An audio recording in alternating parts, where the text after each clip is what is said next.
Hello, this is Damien AtHope, and I am an axiological atheist, which can be simply understood as a value theory or a value science atheist. Or put another way, I am an axiologist, which is a value theorist, and I am an atheist. And I come from that axiological standpoint. So I'm going to give you the culmination of my endeavor as an atheist, and that is to understand the evolution of religion. So, here we go. Here's my presentation on understanding religion evolution. Animism, Totemism, Shamanism, Paganism, and Progressed organized religion. And this is my hypothesized evolution structure. It was from one thing building on to another. Basically, everything kind of starts in animism, and all things, in a sense, are a version of animism plus other ideas. So, in this picture you see here, which is my art, and all the pictures you're going to see are going to be all my art also, and my ideas. But let me explain some of the imagery, in this picture. So first, you have to understand, to me, religion is an evolved product. The interconnectedness of religious thinking is the issue. So to me, in a general way, it all starts with animism, which to me could be encapsulated as the idea of the theoretical belief in supernatural powers, spirits. Then these things are physically, in a sense, encapsulated, and expressed or in a physical way, with totemism. And so animism I see is about 100,000 years or older, likely older. And then totemism is about 50,000 years old, possibly older also. So totemism to me is the theoretical belief in the mystical relationship between powers, spirits, through the use of a totem. And it also can be, the totem is an expression, in a sense, almost like language, in that it's telling a story or ideas, not just a simple single idea. So then I think that as time went on, this also elicited a full-time specific person, in a sense, to do this worship or believe interacting, in the spirit realm. And to me, that's when you start to see shamanism. And all this is just like a loose, quick, definition to helping people understand. And so I see shamanism as the theoretical belief in the access and influence of spirits through ritual. And then, to me, it's further employment of myths and deities, or gods, goddesses, are added to the above mentioned things. So this belief in spirits, the belief in some physical representation of the spirit world, or something to do with the spirit world, and then a practitioner, in a sense, that's actually designated for this endeavor. Which, of course, all these I don't believe in as an atheist, but I'm just explaining the thinking. So to me, when you add all those up, and then you add a little bit more in-depth background story, myths, whatever, deities, to me, then you're giving it the expression that we call, to me, paganism. And not that I'm saying there's a distinctly, in any of these things I've mentioned, a definite defining, and these are overarching, like, influences. So to me, paganism, in this sense, often is a lot more nature-based in its mentality of religion, than the religions that then precede it. Then also, most of the current religions, to me, even though in a sense I see them as branching out of paganism, to me, I think paganism, organized religion, to me, is a little bit different than paganism, generally, to me. Anyways, thus, when we get to this point, though, we're hitting close to the link to more, ancient organized religious thinking. that it stems from. And that's the issue that I'm trying to show in understanding the evolution of religion, is that these things are all, in a sense, grouped together in a linkage that needs to be understood. So my hypothesis expressed, in this, material I'm going to show you. And to me, it's building on top of each other on the facts. And it comes to that must be the conclusion that is the most reasonable. And so, to me, it's understanding that religion is an evolved product. I hear some people talk about it as some kind of an innate thing in humans. I don't think it's any more innate than saying a shovel or a hammer or a bow and arrow or a spear is somehow an innate thing. It's a product. It's something that humans have produced. And so, yes, I also think that, to me, in a sense, if you look at the progression, it's almost like it's fear given wings. It's the desire, the fear of in the sense of death, like the first things. And then the fear of the lack of control, I see more as totemism. And then shamanism, I see as the feeling of wanting to be more, in a sense, connected to the world and not just controlled by it, in a sense, more active belief in the active participation of humans, which we can intentionally do stuff, but there's no magic. And then, to me, paganism is the culmination of this fear into a more fixed setting, especially because I believe it came out of agriculture. And when we started depending on a fixed place, sedism, the fact that we stayed one place, means that we end up with a limited, in a sense, resource. Or if we have a good resource, others with limited resources then will want to come and take the resources someone else has. So, anyways, it seems that ancient people had to survive. Amazing threats. Even in a sense more than we currently do on a global level now. In a sense, they're in a dangerous universe. And so the belief in superstition, the good and evil, in a sense, I see at that point is the desire to try to classify things so that we can navigate and understand the world. But the problem is, when people don't have information, the superstition can just seep in as an answer. And so human, immorality or imperfection, is given this, or lack of good or evil, in a sense, this imperfection is given this thing called a soul that then is supposedly carries off after death and affects, the ways of the world of the living, which was thought to still affect the living, even to this day. But this still, to me, in a sense, stems from a kind of ancestor worship.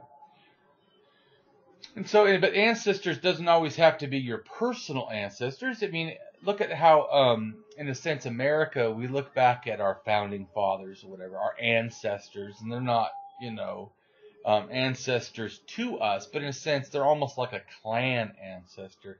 And that's what I mean by the ancestor worship. Often, to me, stems from that kind of a place. And then as it gets more and more removed, you end up more and more sacredizing even human beings, and then they turn into, the belief that they become gods or whatever. But all this starts with the belief that there's a soul, because if you have no soul, then there's nothing to leave the body, then there is nothing to worship, in a sense, other than just a dead person. So this ancestor worship, presumably to me, led to the belief in supernatural beings, or, something of the kind, supernatural something, or in a sense, or magical something. And then some of these were then turned into the belief in deities. And this feeble myth called gods, goddesses, whatever, deities,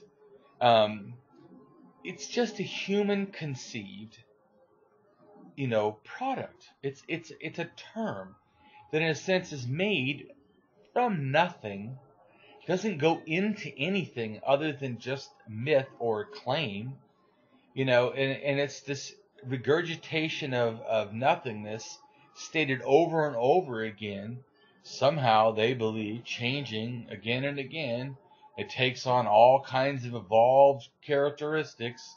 It picks them up. You know, and it just keeps evolving, this concept of gods. All the while, they still think somehow it's special, somehow it's true, and somehow you can give your own interpretation and everyone else can disagree, but yet still somehow it's true. Unbelievable, the lack of non-thinking that's involved to me in the concept of like gods and supernatural anything. Once you really think about it, it lacks all justification. But it is just supernatural, of course, animistic, spirit belief perceived as sacred. And so it all starts in a general way, like I said, going back to animism, which is in a sense a theoretical belief in supernatural powers or spirits. But then, like I said, it moved on into other things. And so, you know, the point is, let's make it simple, right? So my hypothesis expressed that these things building on each other are what then developed into what we consider religions today. You know, and shamanism. So I'll go back. So animism, I believe, is 100,000 years old or older. Totemism is, at least to me, 50,000 years or older. Shamanism, 30,000 years or older. Paganism, I think it's about 12,000 years or older. And progressed organized religions, to me, are about 5,000 years or older. But, like I said, let's make this simple. Atheism, or the lack of the supernatural belief position about gods, you know, is the reality position, because there's nothing evident in reality to give justification for the belief in gods. So, that would mean that theism is an anti-reality position. Whether or not you think it's true, the position of the God something that you are professing is not evident in this world. It's not evident in this reality. Thus, it is a non-reality belief, or an anti-reality position to be a theist to me. I don't need religion or its fake gods. You know, I am will to power, and so are you. All you need to do is simply stop believing that which is not evident in reality. So this also brings me to the understanding for people that there's, to me at least, there's an amount of universalities that are present in religion. So research concerning religion based on cognitive psychology, neuroscience, cultural anthropology, and archaeology are beginning to reach, you know, a real maturity, and the number of generalizations that we can now see and derive from the archaeological evidence and the anthropological and, you know, the ethnography of the areas that they're, you know, from, that still have stories, you know, we get to me, start to see some of the universalities, some of these connected animistic thinking, totemistic thinking, shamanistic thinking, and paganistic thinking that are still present in the religions of the world today. You know, and there's just something that you can sense and see in all modern religion systems. And these shared belief systems, you know, are, to me, best explained by looking back and delving deep into the evolutionary origins, in a sense, of religion when it comes to how this human-made product was expressed. These universals include things like the cosmos and living creatures having some kind of inherent worth, and religious and, you know, other types of preservations of mystical whatever, you know, nonsense, are intricately linked to individuals and communities, you know, having a responsibility towards the environment. So a lot of them would say you should do this or you should do that. They all seem to have an influence world system of supernatural agency that's somehow like animism, that the world does have magic. I hear people tell me, well, there has to be something because I feel there has to be something. Well, there isn't anything, and that's evident in reality. There is no supernatural agency, anything. Not any science test has ever demonstrated this. So the supernatural agency-infused belief is that humanity is somehow spiritually linked, whatever that word means, to and affected by the cosmos or some sort of thing in the universe. And individuals that maintain, this do it because really I believe social relationships. The problem is they take social relationship or social pair bonding and then they melt it or they blend it with supernatural agents that are not reality. And they, I believe, really start to make a problem because they start to make the unreal somehow to them real. And individuals generally entertain these type of ideas or doing it with an anthropomorphic, expression. And so when I mean anthropomorphic, I'm saying human-centered, human-like, human characteristics, human qualities, because you know why? It's humans make it. So our fingers, in a sense, our thinking is all over it. And these expectations of the supernatural agents, the minds of supernatural agents, are implicitly expected to function like our own thinking, like our own, even though this is at odds with our, in a sense, belief about a God, because we're believing a God is nothing like us, and then you look and they act and jealous and whatever, and anger and hate, and they have a lot of the same very human characteristics. So it's really important to see the real contradiction in the sense, you say a God is so different and so non-human, so non-moved by our emotional whims in a sense, and yet you see the expressions of gods being extremely emotional and human. And it really goes back to wanting to, what I see as pair bonding. It's ancestor worship. These gods, these are part of us. That's why people take such I feel, a strong position like, that's my God, because it's part of the family, or Jesus, or Muhammad. You're talking about a family member to them. Not that that's reasonable to me, just that I see what's happening psychologically. And I believe that in a sense that kind of a psychological thing is inherently human. So it's not that inherently humans have to believe in myths. It's just that humans have a tendency to want to pair bond and want to grab ideas and make them part of themselves because I believe it adds to our safety and comfort.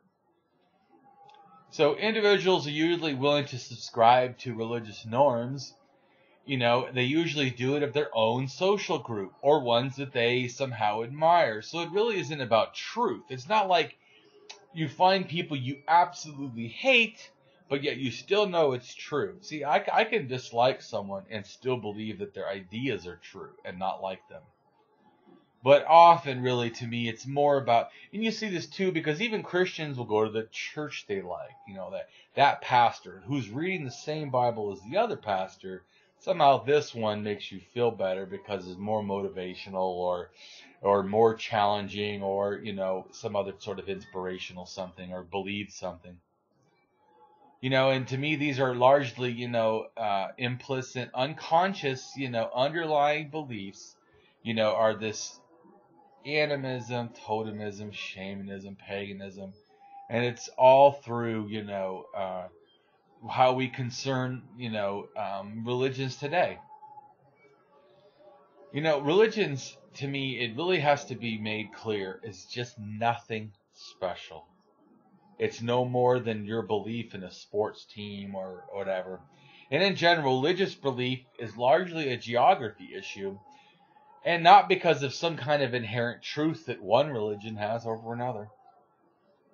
This is evident in how 73% of the world's religionists, people that believe in religions, live in countries in which their religious persuasion makes up the majority of the population.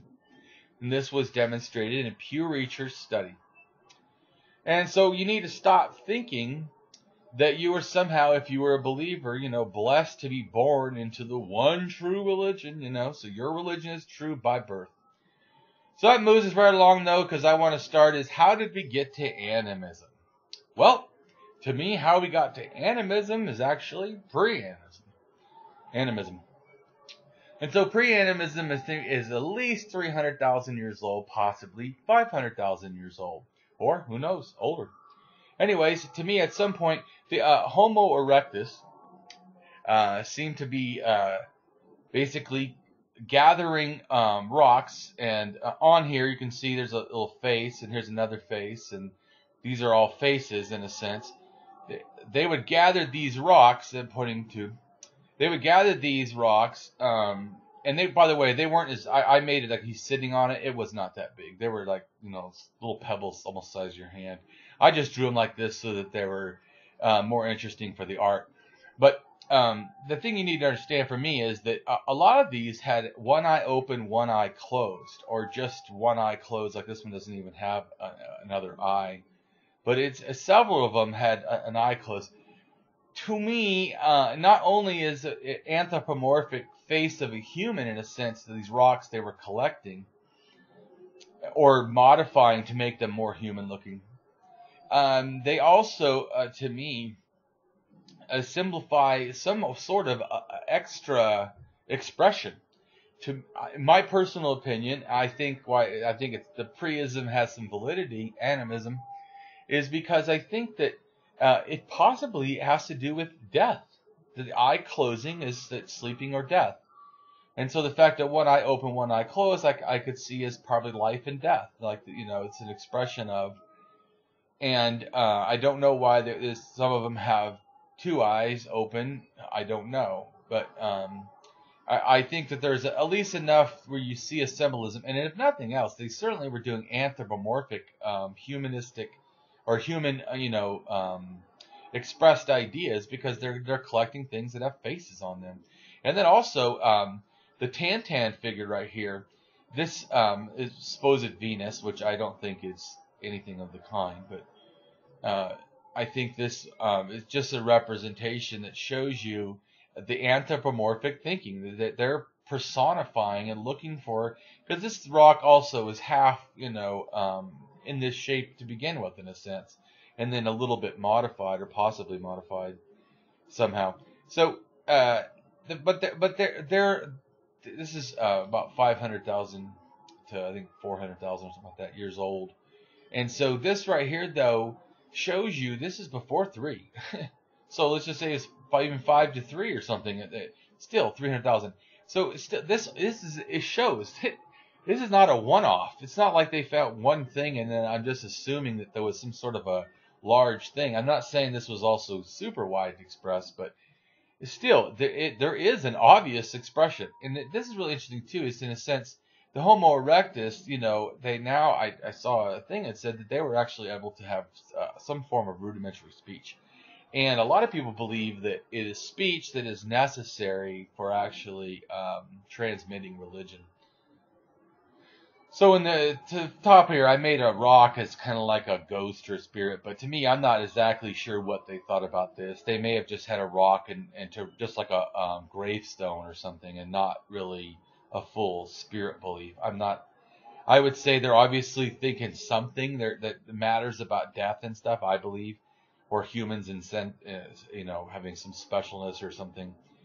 But I don't think that they had a full thing.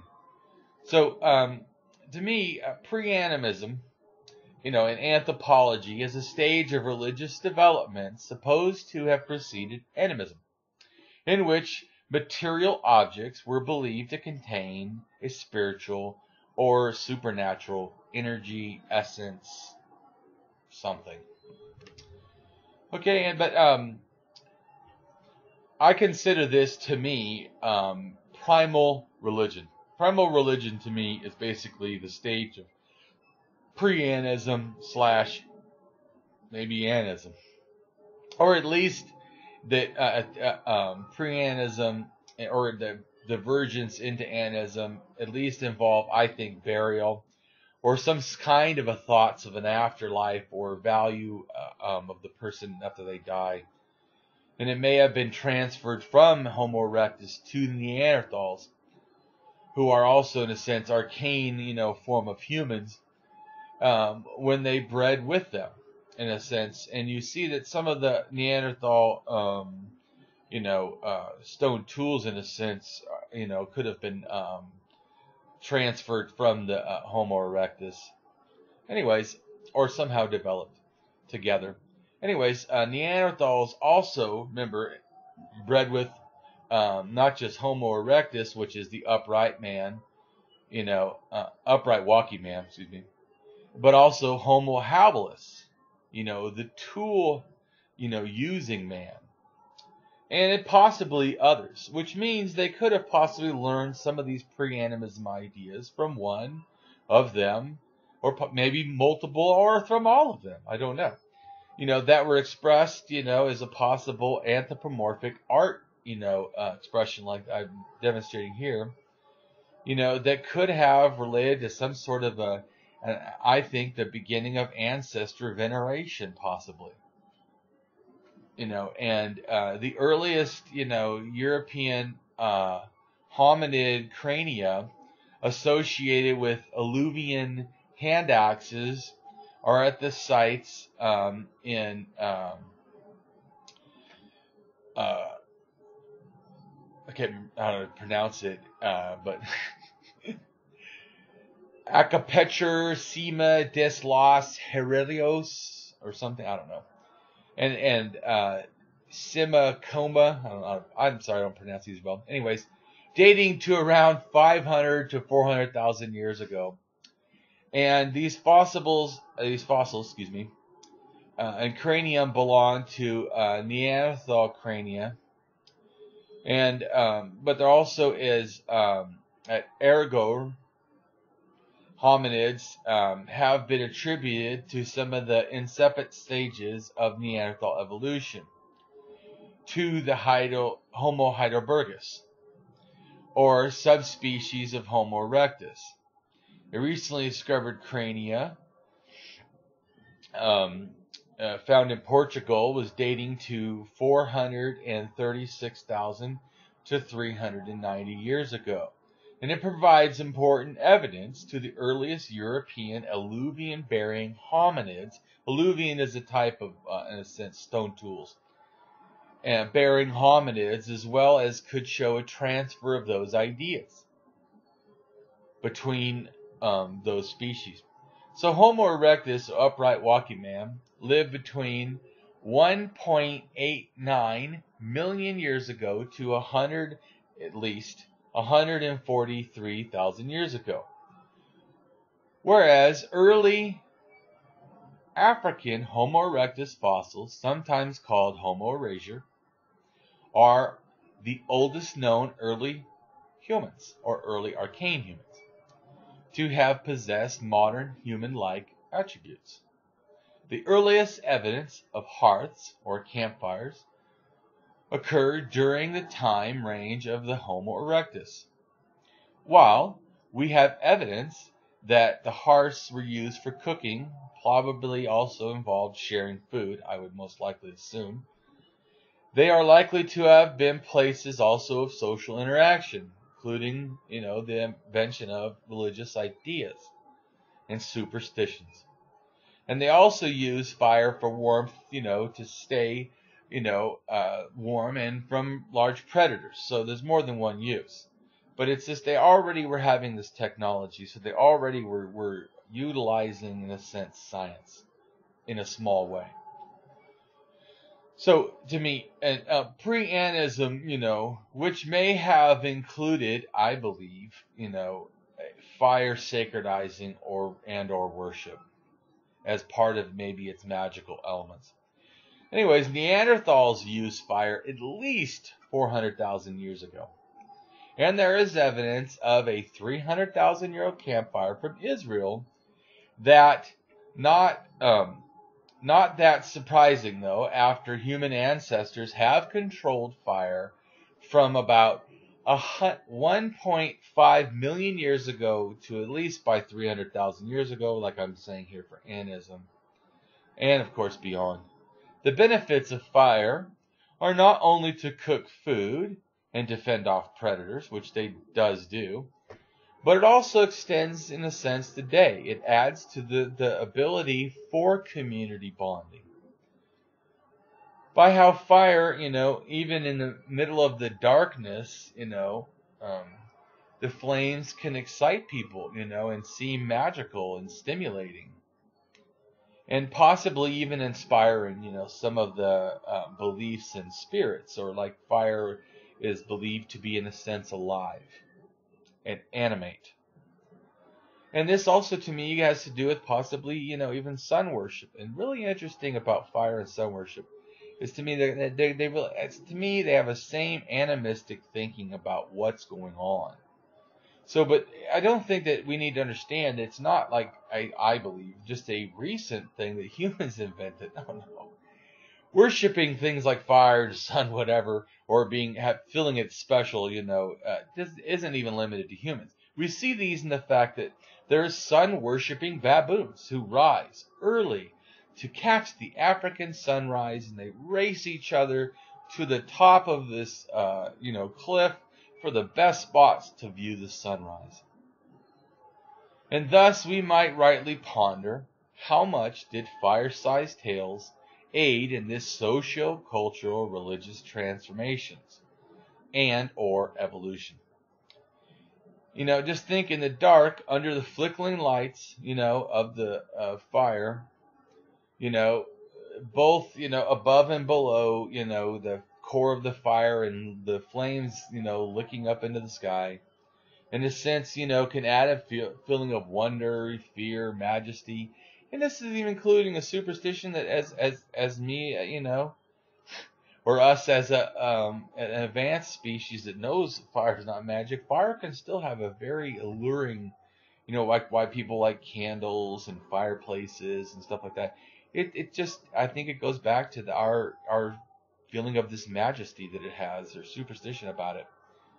And I think that this was then possibly expanded and, added to, and that further, imaged this into possibly religion, or certainly one part of it. And it would seem that superstition was expanded upon until it became a religious thing. And then it was further given these images and these ideas, both heavenly lights flickering just like the fire, and sacredized specialness, just like people think fire, that it has these abilities of doing. Which does not seem, that it's too far off. And if you look at this, there was a researcher who spent 40 years studying Africa Bushmen, who gathered evidence and realized the importance that they have for gathering around nighttime campfires. And what's really interesting is that usually campfires in general, a universality that is applicable for bonding and social information, and shared emotions, and the feeling that all you're around a close fire, it can be like a bonding thing. And in fire-sized tales, you could have the correlation and the invention, in a sense, or promotion of prehistoric ancestors.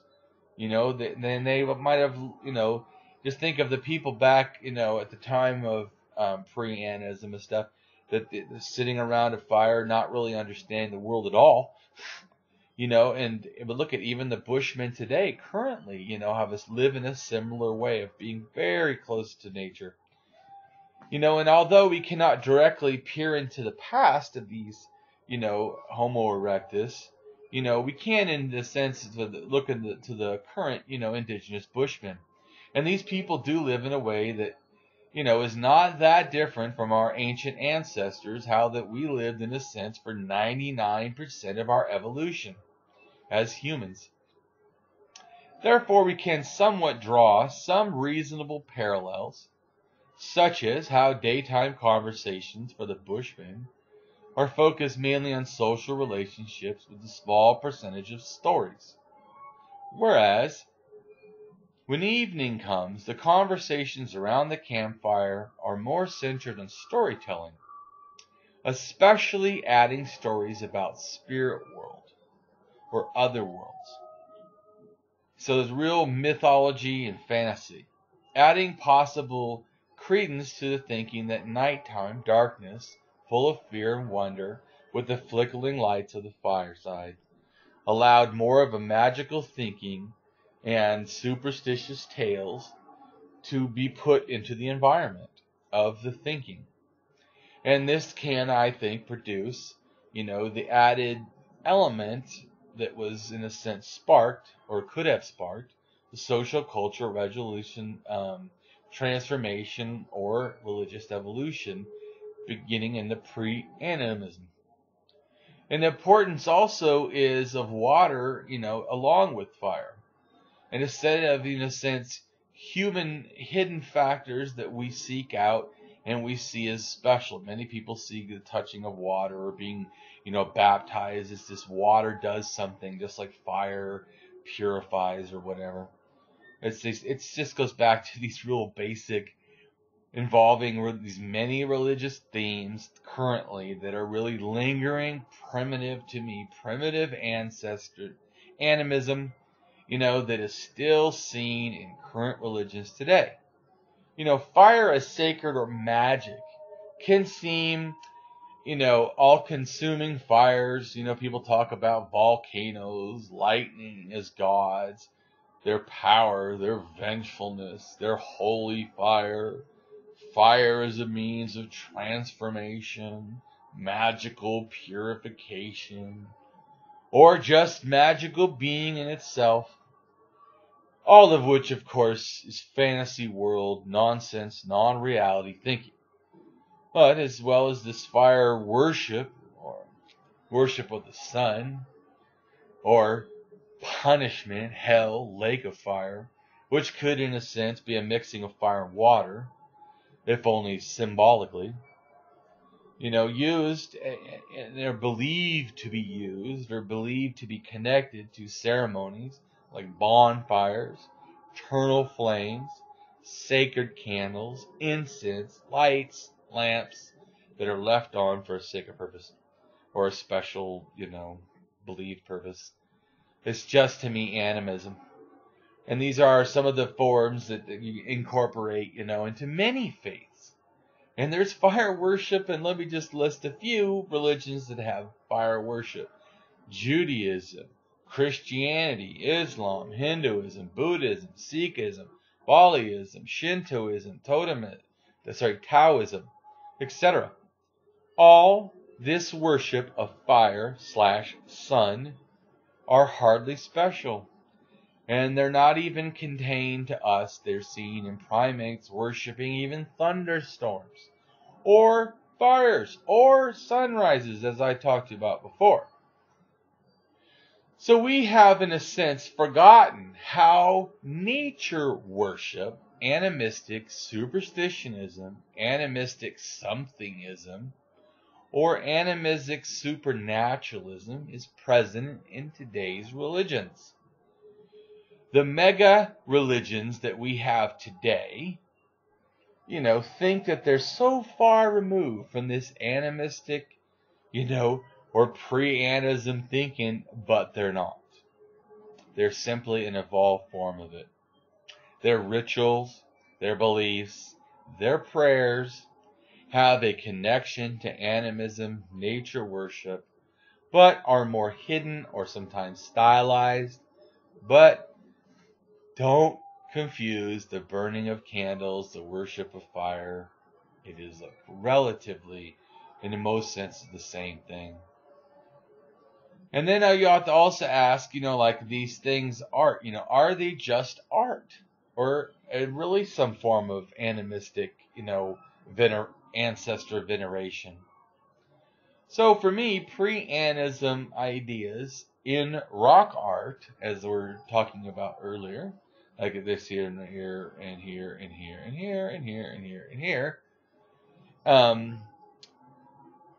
It's related to a kind of, to me, ancestor veneration, I hypothesized, which may have involved magical thinking of some kind. And it stems from a social or non-religious function of ancestor veneration is possible. And I think it's some of the motivation is the, the cumulative or the cultural kinship values, the family bonding or the social bonding values, just think of such as, familial, loyalty, familial, in a sense, piety or love, and the desire to continue the family's lineage. This is a strong thinking, I think. And the ancestor veneration occurs in societies with every degree of social, political, and technological complexity, and yet still happens. So I'm not saying that when I say these are arcane in a sense origins, well, they're used today. It's just that their origins are arcane. I'm not saying that somehow lesser people believe those. All people that believe non-reality are believing non-reality. And to me, non-reality is not justified, and thus it's not reasonable to have as a belief. So you have to understand, to me, these ancestors, veneration or worship, to me is not that different, just another version that we now have as deities or, some other special magical people or beings like Jesus, Muhammad, whatever. You're sacralizing these people. So, in some sense, the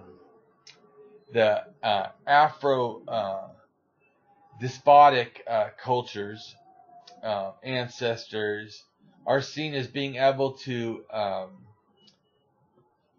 intercede on behalf of the living, often with messengers between humans and gods, deities, spirits, whatever. As spirits who were once human themselves, is what they believe.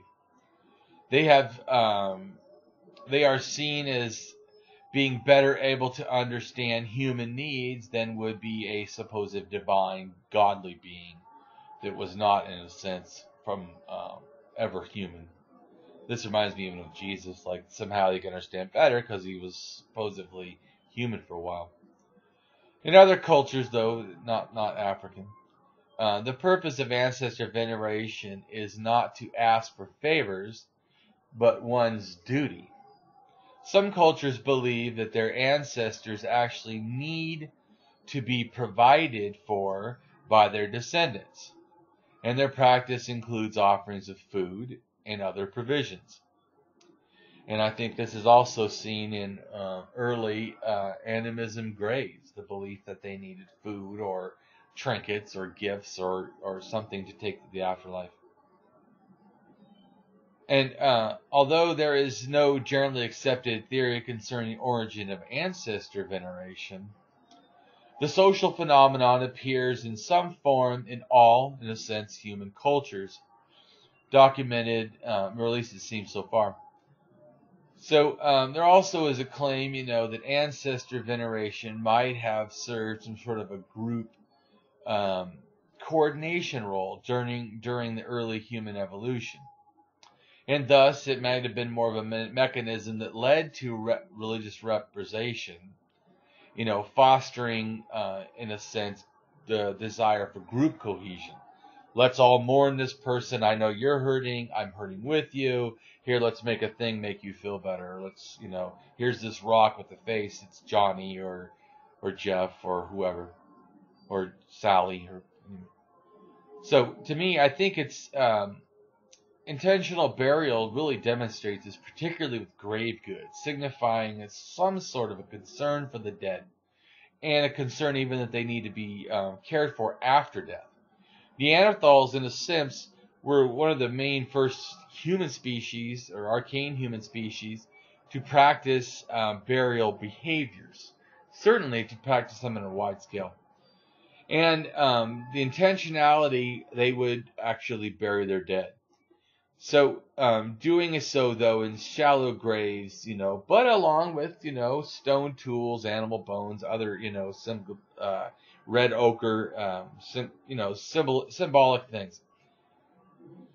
And so, there's a lot of great sites, like Sindar, Iraq, and Kabara Cave in Israel. I'm probably pronouncing it wrong. And Caparina in Corsica.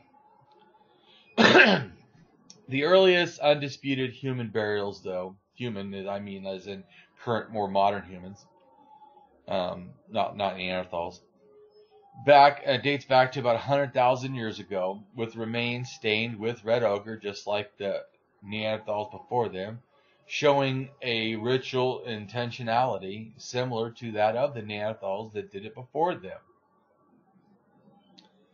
So now we move right along to animism. Animism is approximately a 100,000-year-old belief system. To me, in a sense, animism is more holistic and feminine in its nature of things, even in the nature of how it even views negative things, like tricksters or benevolent spirits or benevolent things. It also, to me, sees nature as somewhat protective or helpful, not just negative. And to me, that there is spirits, or there are spirits and supernatural beings, both to an animist, both animals and human, as well as non-human supernatural things or beings, but in general would attribute to some sort of a personal ancestor, like grandmother spirit, grandfather spirit, or great-grandmother, great-grandfather spirit, almost like in Mother Earth. It's like Mother Earth spirit, or great-grandmother Earth spirit, or something. And it's not so much of what we think of as a deity or a god in a sense today. You know, animism, from Latin anima, breath, spirit, life, is the religious belief that objects, place, creatures, all possess, or even plants, all possess a distinct spiritual essence. Potentially, animism perceives all things, animals, plants, rocks, rivers, or can, doesn't mean you have to perceive every single thing, but can perceive all things, animals, plants, rocks, rivers, water systems, even say clouds possibly, as in a sense, even human, in a sense, handiwork or things perhaps, is animated, as alive, like I said about fire, as being somehow a thing in itself. And animism is one of the oldest, to me, types of belief systems in the world, and predates a lot of the religious ideas, and so thus it's somehow connected, or is the origin of, or at least to me. And it is still practiced, though, in a wide variety of forms in a lot of traditional societies, or primitive sort of, societies, or older societies in a sense. And animism is used in anthropology of religion as a term for the belief system of many indigenous tribal peoples, especially in contrast to the relatively more recent developed organized religions that we think of today. Although each culture, in a sense, has its own different mythologies and rituals, animism is said to describe the most common functional thread of indigenous peoples, their belief in spiritual or supernatural or superstitious perspectives, which of course are false. An animistic perspective is so widely held and inherent to most animistic indigenous peoples that they often do not even have a word for in their language to corresponds to animism or even religion itself. The term is, in a sense, an anthropological construct. So, animist is a belief in spirit-filled life and or afterlife. In a sense, you are a hidden animist if you believe so. And that belief goes back to approximately a 100,000-year-old belief system. And we see it in Israel with the oldest intentional burial at 100,000 years ago of 15 individuals covered with red ochre in Border Cave. We also have intentional burial it's in South Africa, or Southern Africa, I should say. Intentional burial of an infant with red ochre and shell ornament, possibly extending to or from, did Neanderthals teach us this primitive animism? And I think it's possible. at 120,000 years ago, there seems to be some correlation, as they too used red ochre.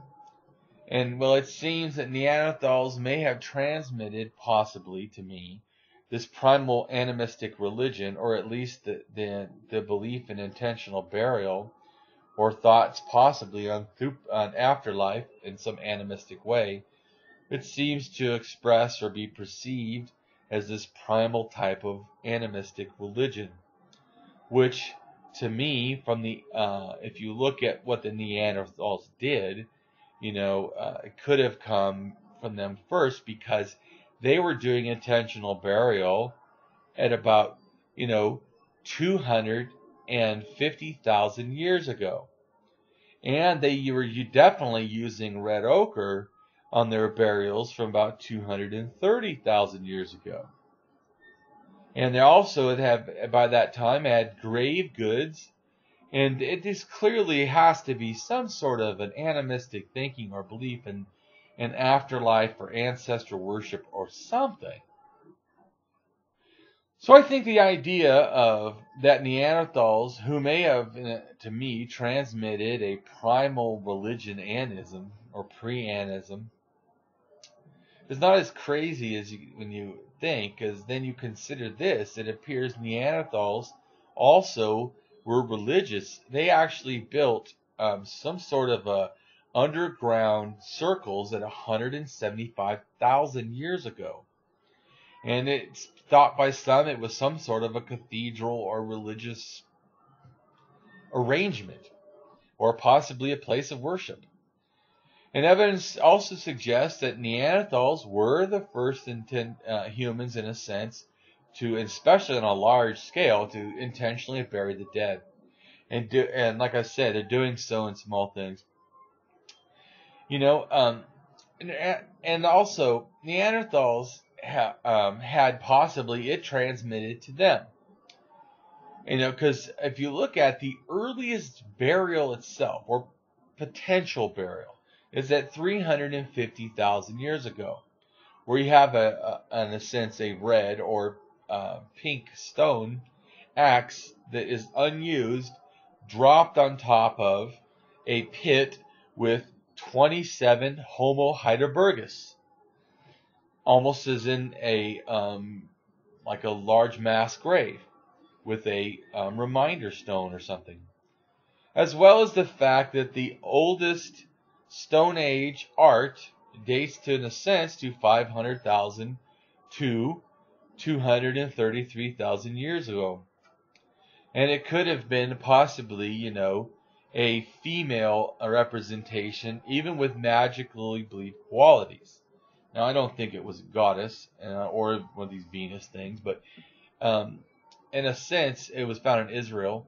And in a sense, I think, though, it's demonstrating this animistic or pre-animistic, convergence, or certainly the possibility of it. And if you see that they're moving around the fire, so since fire worship, is part of I think, still part of animism, but I think that fire adds that magical, or that, in a sense, almost alive, just like the sun rays, or so. And I think that music and dance, in a sense, before, really writing, you have a lot more of these people having to share ideas, or it doesn't really get shared. And just think, you could add one religious thinking, and that person dies off, and then either someone else comes, or nothing happens for a while until someone else thinks of it. So then we're moving on to Totemism. And to me, you can see already there's a little bit different up in the sky.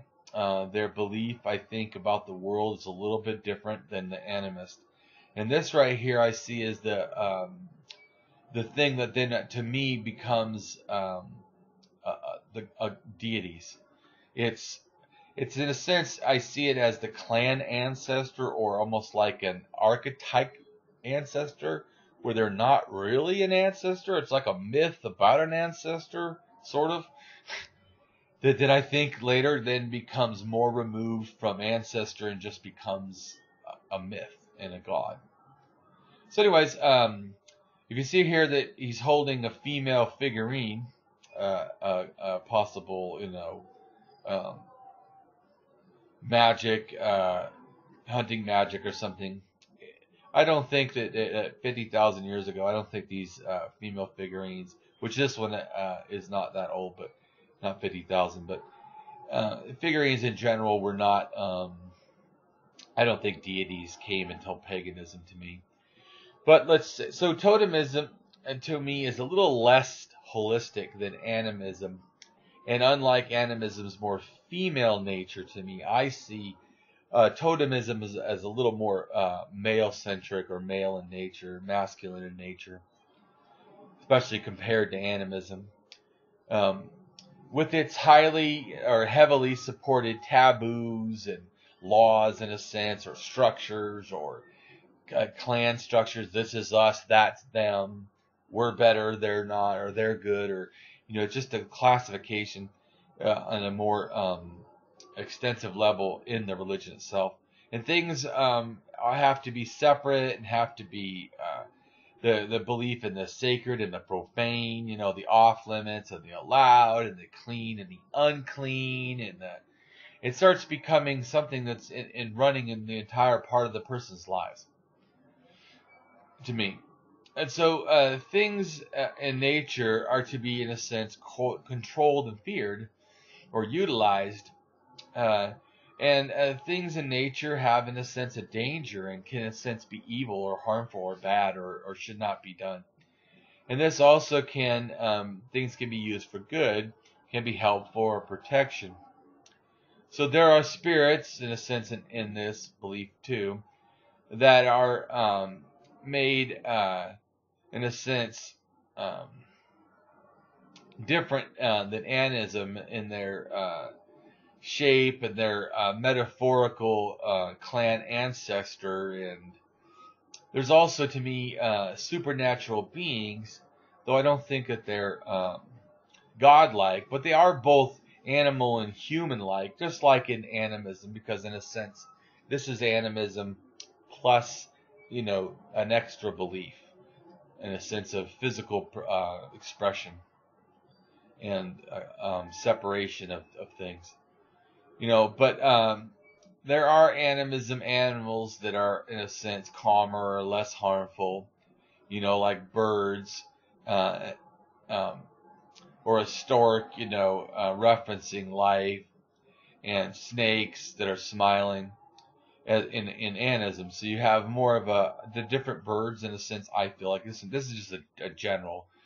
I'm not saying that it has to be this. I'm just saying, in general, the expression of animism I see is a little more like peaceful, and it's a little more aggressive with totemism to me, a little more harmful based, or the belief in the harmful. Because in totemism, you have the same similar templates of ideas, but they're changed a little bit, even though they're similar to animism. In totemism, bird is a vulture compared to, I would say, the animism focusing on, the bird of life. I would just say this one, the sense of bird of death, a vulture, referencing things of death, and not life, and the snake up here is, unlike animism, a little more neutral. This is more of a threat. The teeth are out. And so I see that they see that, to me, that the supernatural world a little more like that, a little more threat back and forth. But not that animism doesn't have demons and spirits and stuff, because it does, but in some of it. But I'm just saying that in general, you can see there's a little bit of a difference. And like animism also, in totemism, there is non-human, in a sense, supernatural things, beings. But in general, they're not, to me, what we would consider totally, like deities and gods. They're attributed as somewhat non-personal, shared clan ancestor, like I was saying before, with animism, that grandmother, grandfather, or great-grandmother, great-grandfather. Not as much as we think about gods today. Totemism is a system of belief in which humans are said to have a kinship or a mystical relationship with spirit beings, such as an animal, plant, entity, whatever, or a totem, is thought to interact with a given kin group or an individual and serves as their emblem or symbol. And the term totemism has been used to characterize a cluster of tastes in religion, which I'm not trying to say that when I use the term, it's meaning all of the meanings ever been offered. I'm using everything at more of a simple level. Just the main template is what I'm talking about. So totemism manifests in various ways, forms, types, in different contexts, and is most often found among population with, traditional economies, ceremonies, beliefs, and it's often relied to more hunter-gathering communities, than fixed farming and hunting, gathering possibly also. But the emphasize, even if it's on raising cattle or something like that, a little more advanced, it's still it's a certain type of behavior. The term totem is derived, from the, and I don't know how to pronounce all these words. Juaba. It's a Native American word for, I believe it's Native American. It's a native of the Americas, let's put it that way. So the word meaning, it's a totemin, meaning one's brother, sister, kin. So the grammatical root of ot signifies blood relation between brothers and sisters who have the same mother and who are not married to each other. In English, the word totem was introduced in 1791 by a British merchant and translator who gave it a false meaning in the belief it was designated the guardian spirit of the individual, who appeared in the form of an animal, an idea. In the Ojibwa clans did indeed portray by wearing an animal's skins. And it was reported at the end of the 18th century that the name their clans after those animals that lived in the area by which they lived and appeared to either friendly or fearful. To be either friendly or fearful. The first articulate report about totemism in North America was written by a Methodist missionary, Peter Jones, himself an Ojibwa, who died in 1856, and whose report was published afterwards. So according to Jones, the Great Spirit, which to them people always think of as a god, but had been, I don't think it was, not in that sense, had given totems to the Ojibwa clans, and because of this act, it should never be forgotten that members of the group are related to one another, and on this account may not marry among themselves. So it's just showing that how this belief is animism, in a sense, ancestor worship belief. You can hear it in that idea. Totemism is a complex and varied set of ideas, and I'm not trying to understand or explain all of them. I'm just giving in a sense, the template, the outline of the organized, how religion, evolved. So there are ideological, mystical, emotional, related geological relationships with the social groups or specific persons with animals and natural objects, in the so-called totems. It is necessary, though, to differentiate between group and individual totemism. These forms do share some basic characteristics, but they occur in different emphasis and in different forms in different ways sometimes. So, for instance, people can generally view the totem as a companion, relative, protector, progenitor and helper ascribed to a superhuman power abilities to offer some combination of respect, veneration, and or fear. And in most cultures, they use specific names or emblems to refer to the totem. And those sponsors engage in its partial identification with the totem or symbolic assimilation to it. There is usually a prohibition or taboo against killing it, eating it, or touching the totem. But this will vary depending on group. Although totems are often the focus of ritual behavior, it is generally agreed that totemism is not in itself, in a sense, a religion. In a sense, I would agree the same thing. Totemism, in a general way, can be found in a religious expression, but just like animism, in a sense, it's more like a persuasion you have than distinctly a religion. So these are, and this is true because these are very arcane religions, in a sense, or religion expressions. So totemism can certainly include fixed religious elements in varying degrees, just as it can appear, connected with the magical thinking. Totemism is frequently mixed with different kinds of other beliefs. Same with animism, is why both of these beliefs are almost found throughout all world religions. And these mixtures have historically made the understanding of particular religious evolution confusing, particularly totemistic forms very difficult. This is including animism as well. And social and collective totemism is the most widely, expressed form of this belief or set of belief system. So it typically includes one or more of several features. Remember, it can always be different. But such as a mystical association with animal and plant species and natural phenomenon or created objects, which are related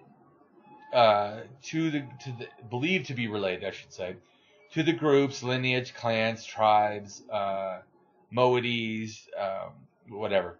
Anyways, so including with or in local groups, families, or the hereditary transmission of totemism with your paternal or maternal group, and personal names that are based either directly or indirectly on the totem. The use of totemistic emblems or symbols, totemism prohibitions that may apply to specific species, itself, or limited to parts of an animal, plants. You see these, parts of an animal in, Judaism, where they have kosher, and they only can have the front but not the butt, in a sense, of an animal. And also the eating of blood, the taboo of that. Anyways, partial taboos instead of full taboos, are definitely a case. And you also have a connection with a large number of animals and natural objects, including, think of this, land, like say the land of Israel or something. In a sense, it's like a large totem. It's a large clan belief, clan connected belief, complex of ideas. Within the distinction made, that they're always, in a sense, the people are linked genetically or something to this totem, like the land. Group totems are generally associated and coordinated on a basis of analogies and or a basis of myth, rituals,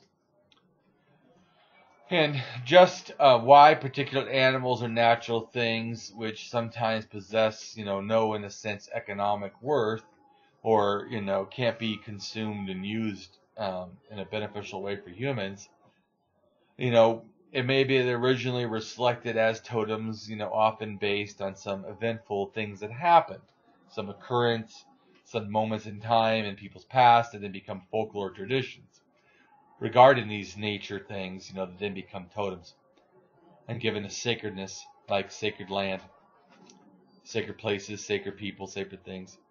And the origin of societies, the question is informative, especially regard to cultural group presuppositions for this thinking of religion. For example, a group that holds to say totemism derived directly or indirectly from a given totem may have a tradition in which its progenitor was an animal or plant that could also appear to be a human being.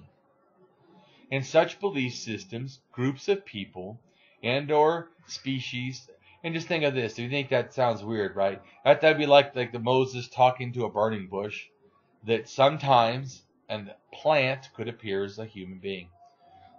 Interesting, right?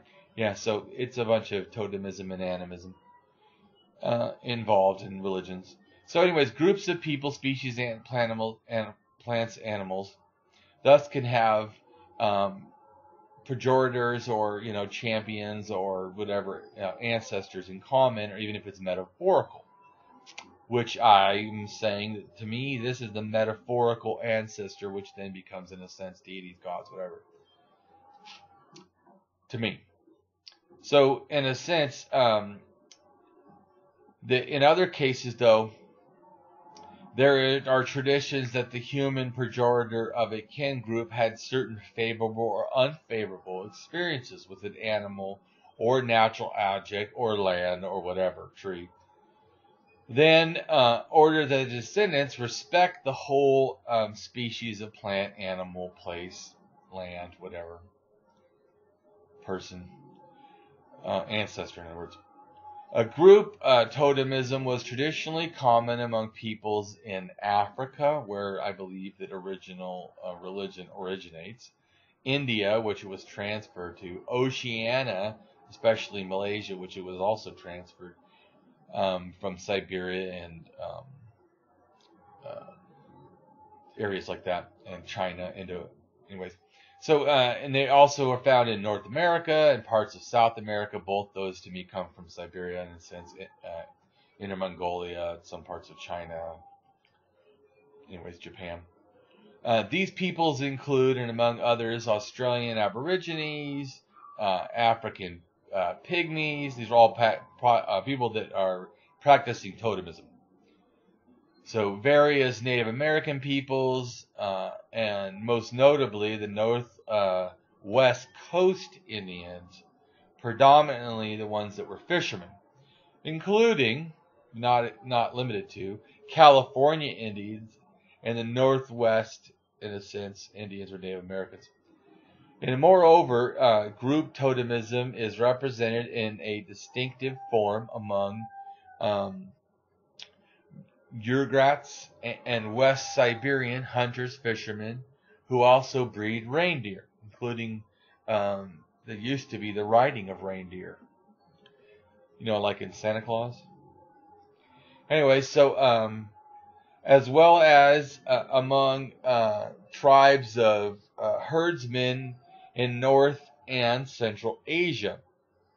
Individual totemism is expressed in an intimate relationship or friendship and or protection between the person and the particular animal, thing, natural object, sometimes between a person, species of animal, whatever, and its or plant, and its natural object can grant some kind of a special power, believed special power, to its owner. Of course, it's false because there's no such thing in reality. And frequently connected with individual totemism are definite ideas about the human soul and or souls of others, and the conceptions, which are not true either, there's no such thing as a soul, connections derived from them, such as the idea of an alter ego. And Nagalism, I'm not probably pronouncing that right, from the Spanish form of the Aztec word Nagali, Nuali, whatever it is, something hidden or veiled, which means that a kind of simultaneous existence is assumed between animal, plant, and or natural object, and or person, of course, i.e. a mutual close bond of life and fate exists in some kind of a way. In the case of someone being injured, sickness, death, for one in particular, the same fate, in a sense, would befall other members of the person's relationship or the bond of totem. And so you would desire to protect or feel connected to or responsible for the relationship. Consequently, such totems became most strongly tabooed. Above all, they were connected with family or group leaders, chiefs, medicine men, shamans, and other societally or socially significant persons. Studies of shamanism indicate that individual totemism may have predicated group totemism, as a group's protective spirits were sometimes derived from the totemism of specific individuals' belief spirits. Which, of course, once again, spirits are false. So, to some extent, there also exists a tendency to pass on individual totem as hereditary, or to make a totem the entire specific animal species to which the individual totem belongs. Individual totemism is widely disseminated and not always the same. It is found not only among tribes of hunter-gatherers, harvesters, but also among farmers and herdsmen. Individual totemism is especially emphasized among Australian Aborigines and Native Americans or American Indians. Among the Wurundjeri, I don't know how to pronounce this, but it's an Aboriginal people, traditionally lived, and I'm sorry I bastardized the names, lived in New South Wales, Australia. Totemism clans are derived among two subgroups and corresponding material moieties. Moieties is kind of like a totem. The group totem named flesh is transmitted from the mother. Okay, and in contrast to this, individual totems belong only to the medicine men and are prescribed or passed on paternally. Such an individual totem is named Bala, or something. Spirit companion, or here's even a harder one for me, Jara Sawaba or something. Anyways, I'm sorry. The meat totem that is within him. So there is a strict prohibition against eating the totem. And breach of the totem carries with it sickness and or death. It is said to eat your Jarwa Zawaba is the same as if you were to eat your own flesh, or that of your own father. The medicine man identifies himself with his personal totem. In general, every offense or injury against a totem has its automatic effect upon the man who commits it, supposedly. It is a duty of the totem to guard the ritualist and the medicine man while they or he is asleep. So, in the case of danger or arrival of strangers, the animal goes back into the body of the medicine man, supposedly, and informs him of this. Yeah, right. What a joke. Anyways, So after the death of the medicine man, the animal supposedly stands watch as a bright flickering light near the grave.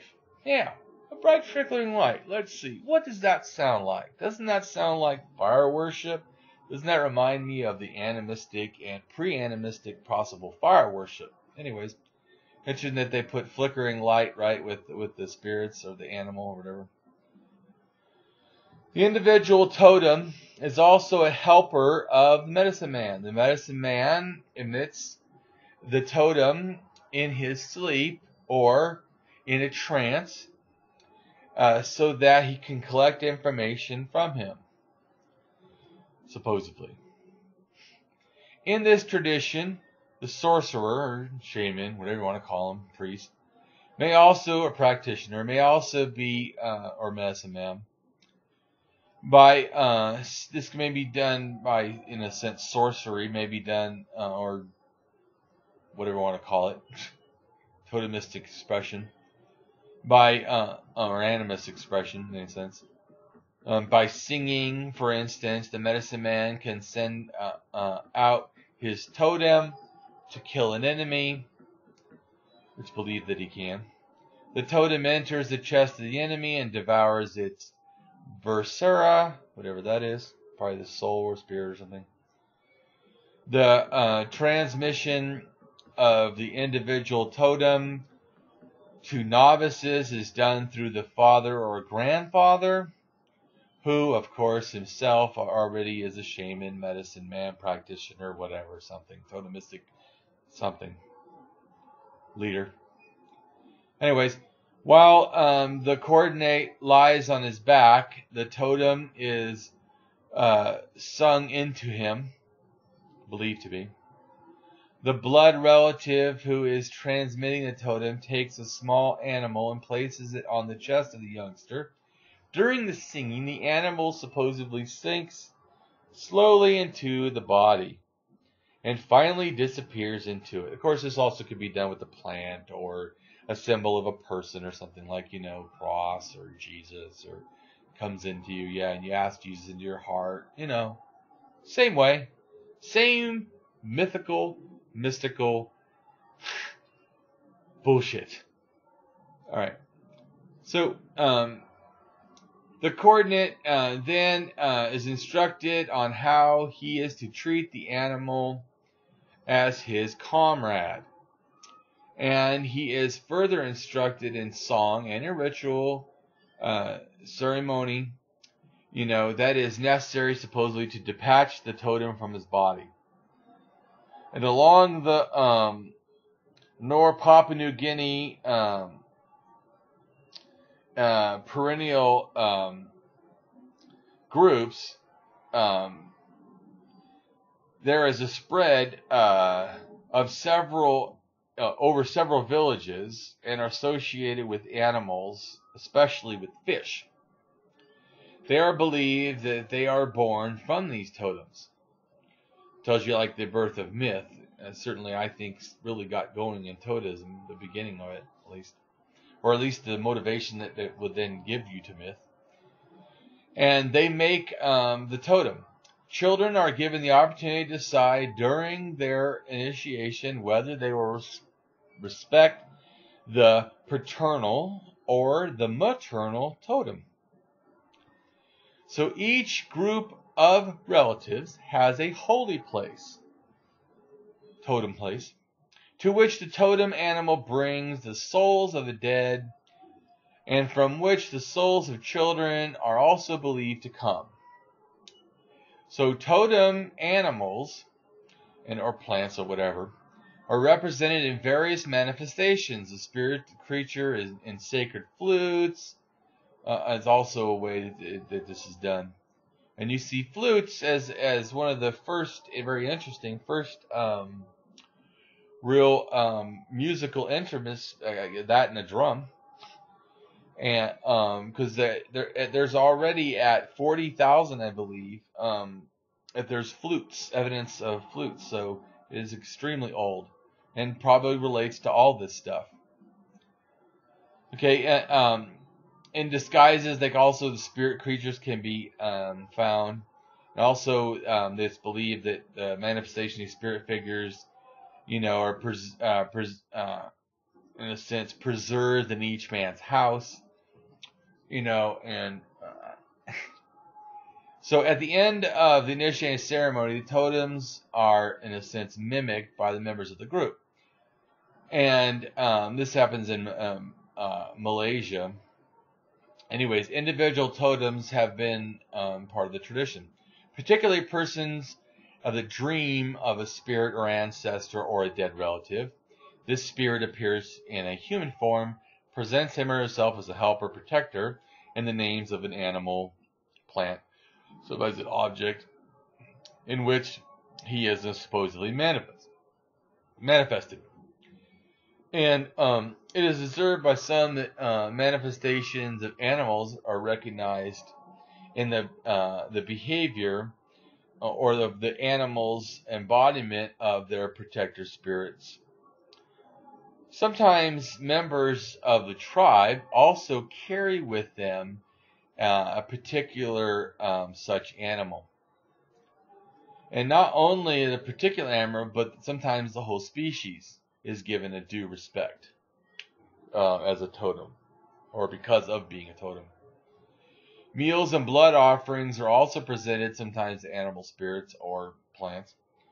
Young men, or trees, like sacred tree worship. Young men who wish to obtain such a protector spirit for themselves sleep on the graves of predominant persons, or seek out solitude and fast and don't eat, in other words, so that they may dream of their spirit helper, or their helper spirit will come to them because they're basically so malnourished. They're hallucinating. Anyways, so actually, only a few persons can name such animals as their very own in totemism. Individuals with protector spirits also attempt to require from their descendants the respect and the taboo given the animal representation of that spirit.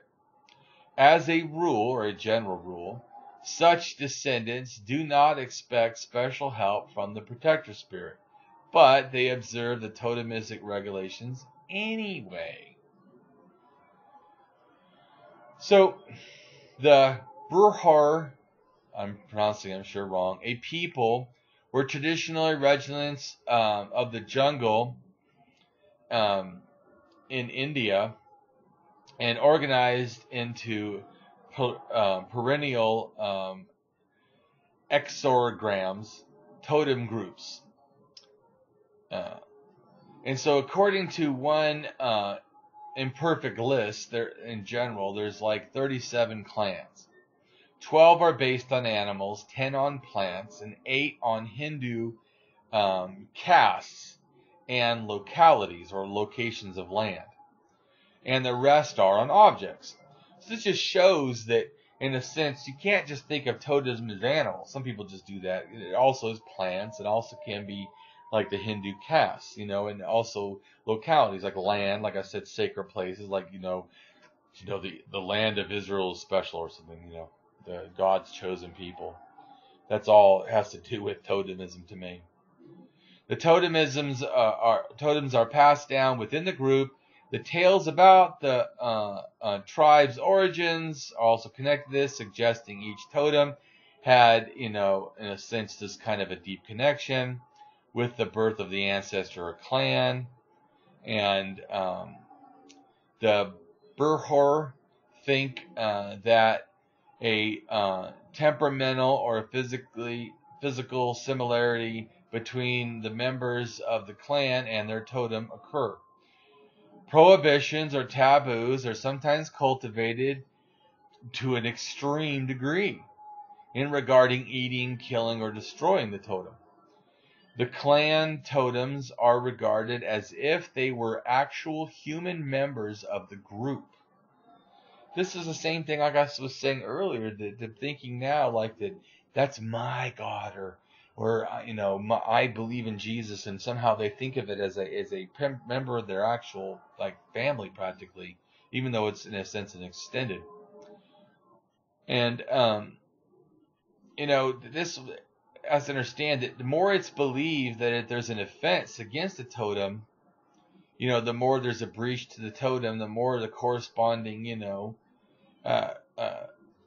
sense, negative response, to that harm, including, people can be killed for harming a totem. If a person comes upon a dead totem animal, to the totemists in general, they must, smear their forehead with oil or a red dye. Sounds like the red ochre beliefs of animism, and the oil on the forehead sounds like a lot of religions we have today. But he must not actually mourn over the animal. He also, or they are also, the totemists are also not supposed to bury it generally, because it has a specialness that they need to leave it as it is. The close and viral relationship between the totem and the clan is shown in a definite ceremony that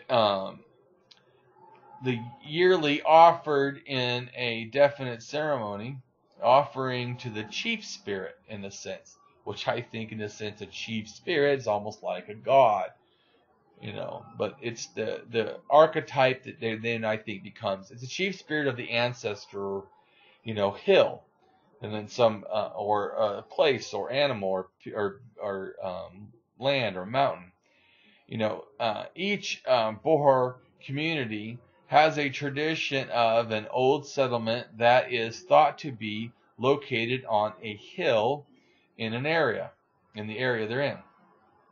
Once a year, the men of each clan come together in an open place. The elder of the clan functions as, in a sense, a shaman, priest, a, sorcerer, medicine man, whatever you want to call it, to give the offering. A diagram with 4 sections is drawn. Now, if you think about this, the 4 sections in a circle reminds me of the medicine wheel, which then you see in a lot of American society religious beliefs. So, and they draw it on the ground with rice flour. One of these, the elder sits while gazing in the direction of the ancestor hill. The emblem is particular totem is placed in one of the other sections of the diagram. Depending on circumstances, this emblem could be a flower, could be a piece of horn, or skin, or wing, or a twig, whatever. This emblem represents the clan as a whole to the totemist. If an animal is needed for such a ceremony, it is provided by the members of another clan, who do not hold it as a totem. The Burhor show great fear of the spirits in the ancestor hill, and avoid these places as far as possible. Among the Kephel people of Liberia, and once again, don't hold me on the name, sorry, there is not only group totemism, but also individual totemism. Both kinds of totemism are referred to variously or different ways.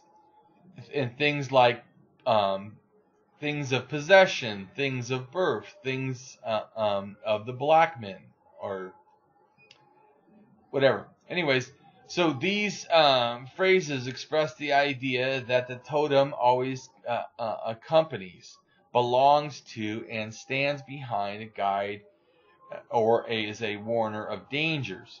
The totem also pushes the breach of any taboo belief, in a sense. The Capel totems include animals, plants, and natural phenomenon. And the kin groups that live in several villages are maternal at the earlier time, but during the 20th century, they began to exhibit paternal tendencies. So the group totems, especially animal totems, are concerned as the residence of ancestors. And so to me, this really shows you the connection of ancestor worship and totemism. They are replaced and are given offerings. They are respected. Moreover, a great role is played by the individual totems, believed to at least, that in addition to being taboo, they are also given offerings.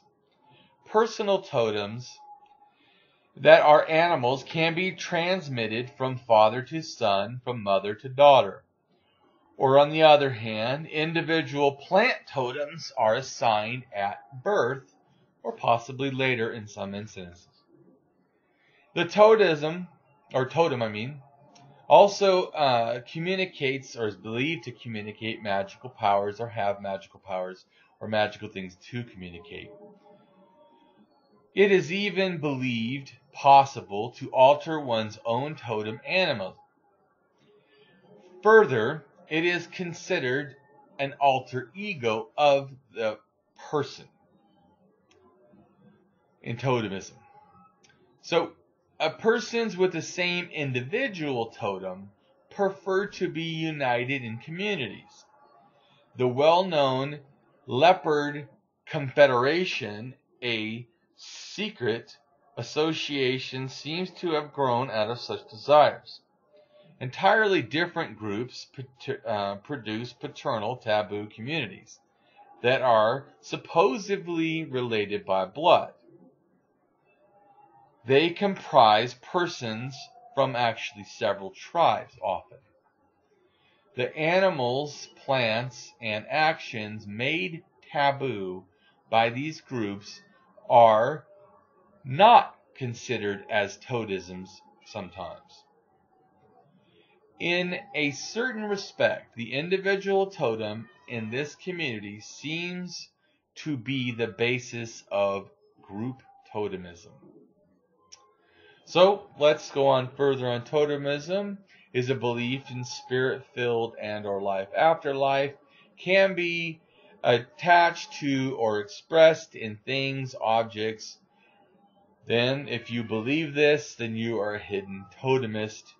Totemism is approximately 50,000-year-old belief system, though it may be older, as there is evidence of what looks like a stone snake or stone serpent in South Africa or Southern Africa, which may be the first human worship, and it dates to around 70,000 years ago, possibly extending to or from the same Pre-Animism or early arcane animism that the Neanderthals likewise held, and a number of psychologists propose that the Middle Paleolithic societies, such as that of Neanderthals, may have also practiced early forms of totemism, or at least animal worship, in addition to their, previous presumable religious beliefs about the dead. And there's particular beliefs that suggest that based on archaeological evidence from Middle Paleolithic caves, that there was widespread, or at least believed to be widespread, Neanderthal bear cult possibly existed. So animistic cults in the Upper Paleolithic period, such as that of the bear cult, may have had their origins in these hypothetical Middle Paleolithic animal cults of, in a sense, animism, totemism. Or I should say pre-animism, possibly, and pre-totemism. And so the animal worship, just like in a sense, ancestor worship, and you have to understand that to them, I don't think they had a real harsh distinction always. That I think sometimes animal worship can be worshipped as a form of ancestor worship because they saw animals, plants, places as part of their kinship. So, but animal worship during the Upper Paleolithic intertwines with hunting rites. I think hunting magic, like what people call things like the Venuses.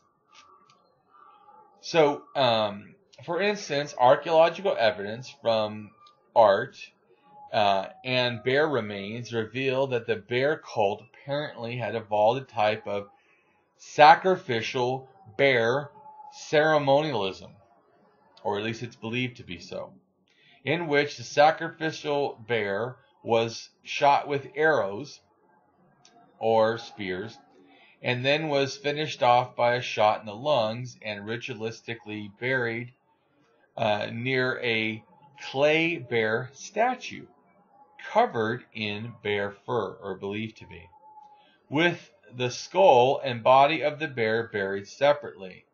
And this definitely is evidenced at least by 100,000 to 50,000 years ago. So, and there also is by that time too an increase of the use of red ochre at several Middle Stone Age sites in Africa. Red ochre, I must tell you, is thought to have played an important role in sacred ritual, and I would say the evolution of religion. I just call it the red religion because it seems like once red ochre stops, the belief in red being sacred just doesn't really end, even to today. And so, to assess the widespread of this, at 42,000 years ago, there's ritual burials of a man and a woman at Lake Mungo in Australia. The body are sprinkled with copious amounts or lots of red ochre. 40,000 years ago, Upper Paleolithic begins, in a sense, in Europe. An abundance of fossils include elaborate burials of the dead, with, of course, these so-called Venus figures, which I just see as hunting magic, depicting females or fertility in a sense. And the cave art also involves in use of generally red ochre. And so agrarian figurines, have been found depicting funeral representations of a time and period associated with now extinct animals, including mammoths, rhinos, tarpon, among with anthropomorphized depictions that may be interpreted as some of the earliest evidence of this, in a sense, pre-Animism, pre-Totemism religion, or animism and totem religion itself, depending on how you look at it. And many of the 35,000-year-old animal figurines were discovered in a Volhard cave, and I'm once again pronouncing it wrong, in Germany. One of the horses among 6 tiny mammoths and horse ivory figurines found previously at that same site was a sculpted and skillfully made piece, as any piece found thought in the Upper Paleolithic. The body was a production involved the production of ivory beads for body orientation, an important seemingly important thing during the agrarians, population and evolution. There are notable absence of painted caves, though. There are some evidence of Neanderthal paintings, but very, very, very few. However, it seems to be that cave paintings really began with the Solturian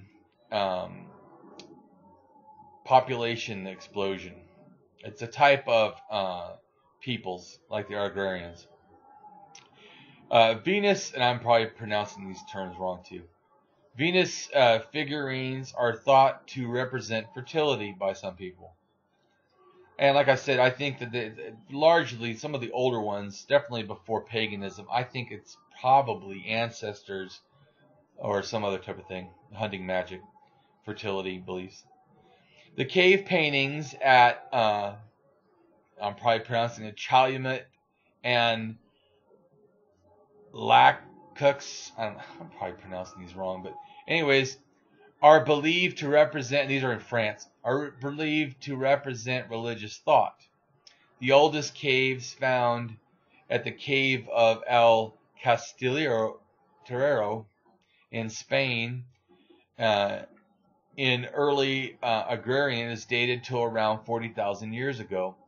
The time it is believed that Homo sapiens started to really migrate to Europe from Africa. So the paintings at this time mainly represent deer.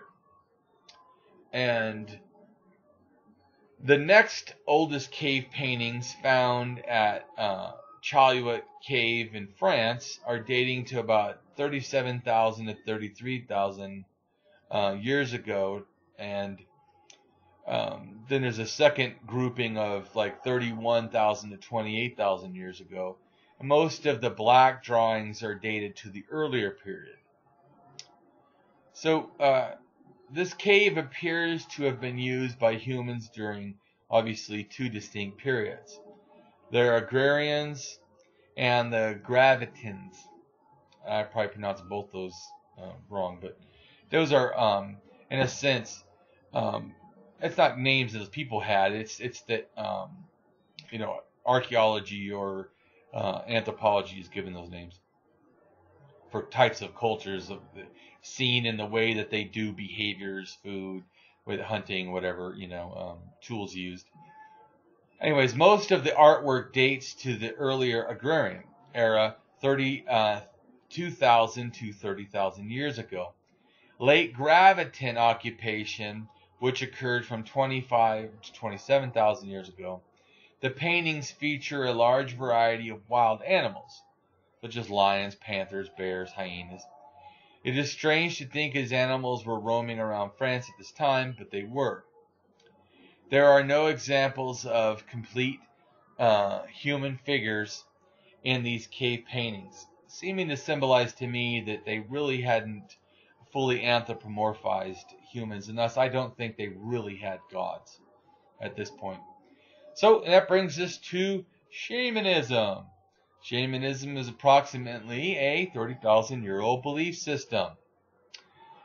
Shamanism, to me, is a semi-holistic, it's between, I would say, for me, in between animism and totemism. It's like Shamanism is somewhat, I would say, maybe neo-feminine, referring to a new forms of feministic style in nature compared to totemism or animism, tending to go slightly referencing back more to an animistic other than totemistic sensibility.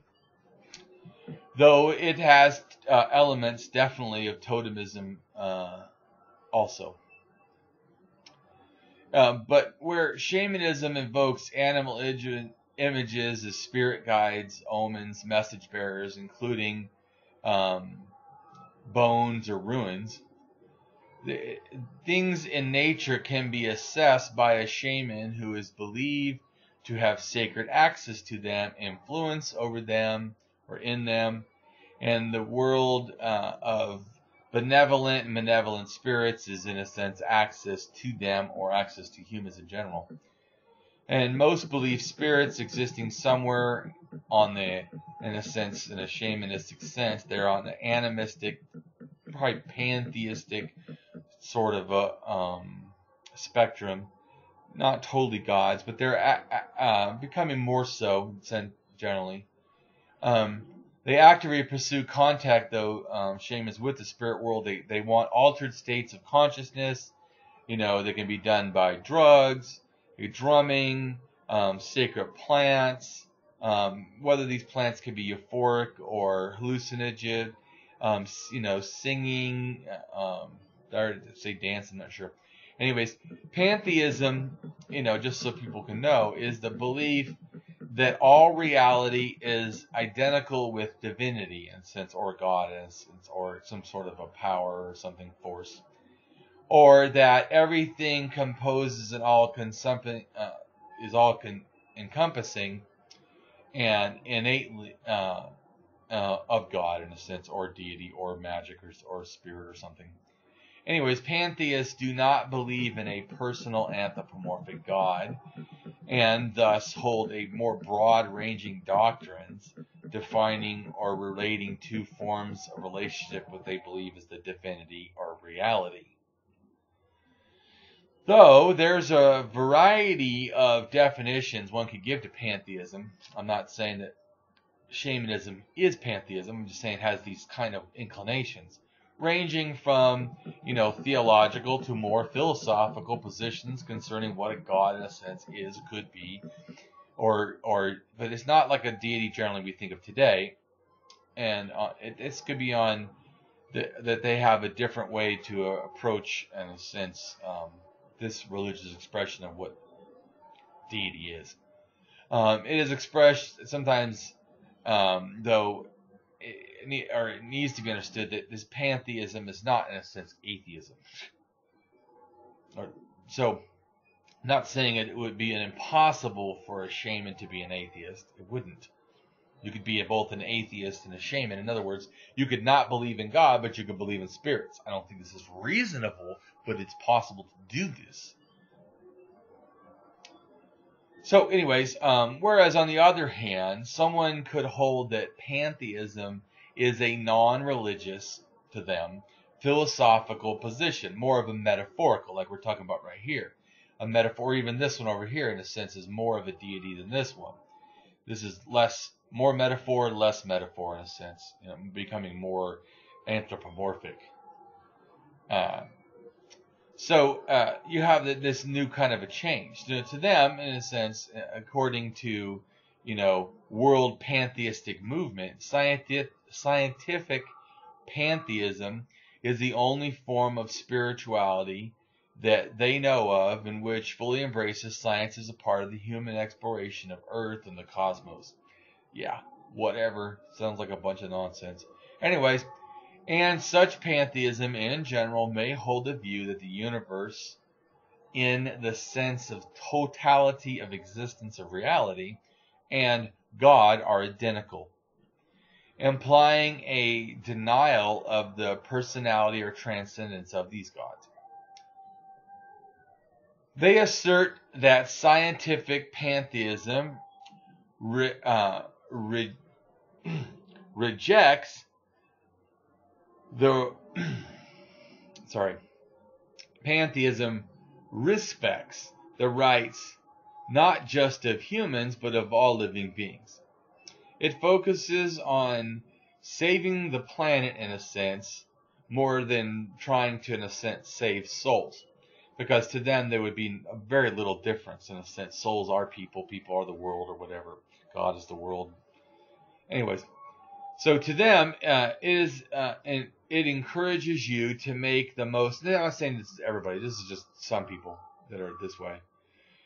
Make a most of the best of what your one life is here. So it values reason in a sense that I'm talking about scientific pantheism to the pantheistic society or whatever. So you can see where it moves beyond, for them, the term God and defines self as possibilities and reality. Whatever. I don't believe in it. But anyways, just showing you the different kind of thinking you can have on what a deity is in a sense. Shamanism may have something like deities, though they tend to be more like pantheism or metaphorical deism, sort of polytheism. Deism is a philosophical position that posts that gods, or in some sense gods, do not interfere directly with the world.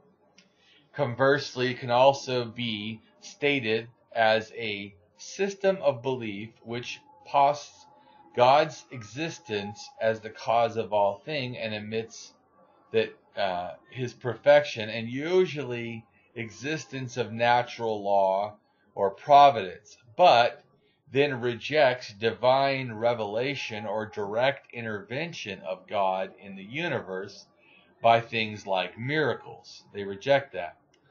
It also rejects revelation as a source of religious knowledge, asserting, deists do, that reason and observation of the natural world are sufficient to determine the existence of a single creator and or absolute principle of the universe as being created. I would disagree. Science shows that not to be the case. So shamanism may have many supernatural beings, both animal humanism, like found in animism, with their animal deities, are common, but more anthropomorphic ones that are more human-like and have a different level of belief power. Anthropomorphic human-like ones can be both somewhat personal and somewhat non-personable, with a shared metaphorical ancestor, grandmother, grandfather, great-grandmother, grandfather. So deism type of, metaphoric deism, polytheism, metaphoric polytheism, or some kind of thing like that, sort of, but not exactly generally we think of gods, and not as much of what we think about gods today, certainly, in general. Also understand that shamanism, like the one-eyed being closed or damaged or something to the eyes, that you see as kind of an archetype for Pre-Animism with the Homo erectus stones they gathered. The wounded healer is also an archetype of the shaman crisis, a rite of passage for shamans to be, or to become a shaman, commonly involving a physical illness that pushes them to the brink of death, thought to give them access to the spirit world, and or psychological crisis or physical damage, deformity, or abnormality that they have to endure or deal with. And especially the eyes, because it's believed when your eyes are damaged that you then can see into the other worlds, because you can't see this one. Anyways, my art up here of the bird could be a chicken, and the snake can be viewed as dangerous or useful. But animals are sacralized, even including animals as sacrificed and used in shamanistic rituals. You can tell there's evidence of sacrificial shamanistic use of animals that's at least 5,000 years old.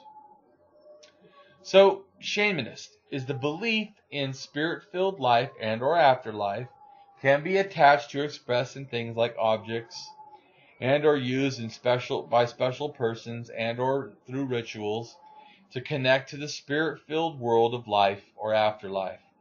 If you believe this, you are a hidden shamanist. An approximately 30,000-year-old belief system. There is what is believed to be a female shaman burial with matching carved ivory head of the Polvolan culture, or probably dating to about 30,000 to 25,000 years ago. It's a variant of the Graviton culture, which is generally thought to be about 33 to 22,000 years ago, and dated to 29,000 to 25, an old Delani Benoist, I can't pronounce it. Anyways, in the Czech Republic. So carved ivory figure shape of a female head was discovered near huts. The left side of the female figure's face was distorted. It is believed to be a depiction of an elder female's burial, possibly a woman of 40 years old. She was ritualistically placed beneath a pair of mammoth scapula. One leaning against the other side. Surprisingly, the left side of the skull was disfigured in the same manner as the carved ivory figure, indicating that the figure was an intentional depiction of a specific individual, this woman, who was believed to be a shaman. So the bones and the earth surrounding the body contain traces of red ochre. A flint spearhead had been placed near her skull, and one hand held the body of a fox. This evidence suggests that this burial was believed to be the site of a shaman. This would be the oldest site, not only of a ceramic figurine and artistic portrait, but also evidence of the female shamans. So women were much more prominent in religion before 5,500 years ago.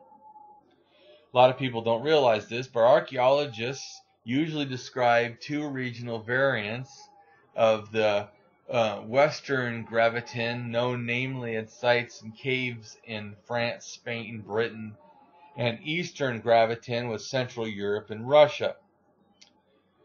The Eastern Gravitons include the Pavlonian culture, were specialized mammoth hunters, whose remains are usually found not in caves but in open air sites.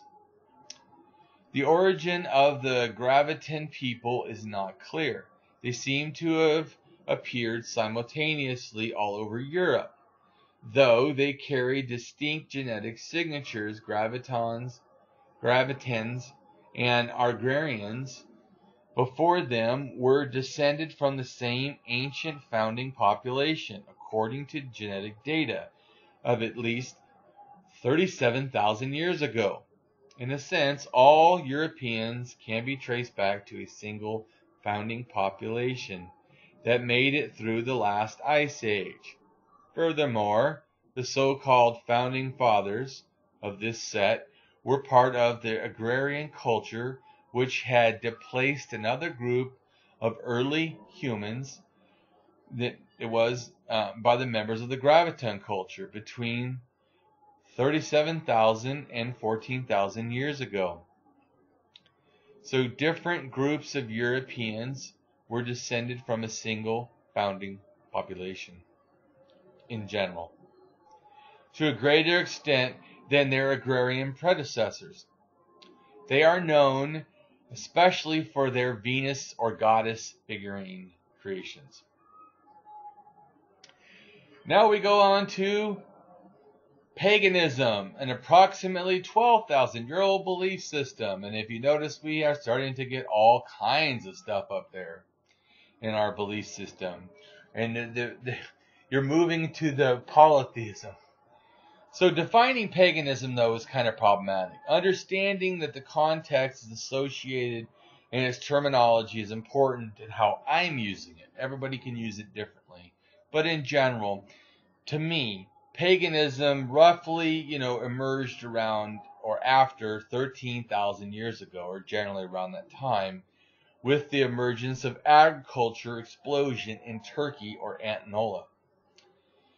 And the connected areas, such as the Levant, described as a crossroads of Western Asia and Eastern Mediterranean and Northern Africa, and the northwest of the Albanian plain, including Cyprus, Israel, Iraq, Jordan, or Arabian plain, including Cyprus, Israel, Iraq, Jordan, Lebanon, Palestine, Syria, and Turkey. Specifically, Turkey is a nation straddling Eastern Europe and Western Asia, with cultural connections to ancient Greeks, Persians, Romans, Byzantine, and Ottoman empires. But getting back to it, paganism is a part of a linked group of religious thinking. seeming to turn the once believed animistic spirits, a belief dating back at least 100,000 years ago on the continent of Africa, with that of totemism, dating back at least 50,000 years ago, basically to the continent of Europe, though possibly starting in Africa, and with newly perceived needs where given artistic expression of animistic spirits, both animal or human, seemingly focused more on female humans to begin with. And only much, much later is there what looks like could have been added in male focus.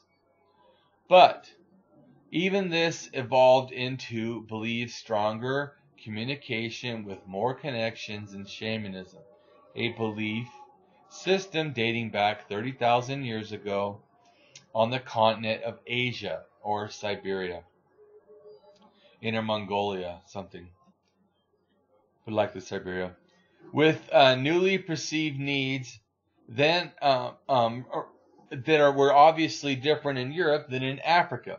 You start to have a need for, in a sense, different thinking because you have different needs. So I think that the evolution of religion is somewhat based on just geography, like where you go, what's needed there, what's there, and it affects how you think. Like you don't have, in a sense, volcanoes in religions where there's no volcanoes. So anyways, like you wouldn't have a bear belief system for if there was no bears. It would be something else. Okay, with these newly perceived needs, though, it then evolves into, I think, in agriculture and Satanism, which is about the same time, about 12, 13,000 years ago. Paganism, a belief system that dates, I think, somewhere around, 12, 13,000 years ago. On the continent of Eastern Europe and Western Asia, especially Turkey, mainly. But also into the Eastern Mediterranean, the Levant, as well as some extent or another. With newly perceived needs, though, you have the emergence of these animal and female goddesses. Around this time, it turned into more formalized animal gods and animal goddesses. And it feels like to me that only after around 7,000 to 6,000 do male gods emerge into the picture, showing a link of its evolution of religion. And the other stuff is more on a historical religion from that point. Well, because you start to have writing, especially. And there's all kinds of stuff that we need to understand is that folk religion, in a sense, often, or ethnic indigenous religion, can be sometimes thought of as either animistic, totemistic, shamanistic, paganistic. It's kind of it. You don't totally know which of those, but it's probably one of those. So we have to understand, like, how do we get to this thinking? Well, early Christians referred to the diverse array of cults around them as a single group for reasons of convenience or rhetoric, while most pagan religions expressed a worldview that was at least pantheistic, polytheistic, or animistic. There are also some, but not very many, in a sense, monotheistic pagans. Okay, while paganism generally implies polytheism to some kind or amount, the primary distinction between classical pagans and what Christians was not that of monotheistic versus polytheistic. Not all pagans were strictly polytheistic, though throughout history, many of them believed in a supreme deity. However, most such pagans believed in the class of subordinate gods or demon spirits, whatever, which is considered to, like I see, as henotheism, which is, in a sense, the belief in a god without the rejection of other gods or divine,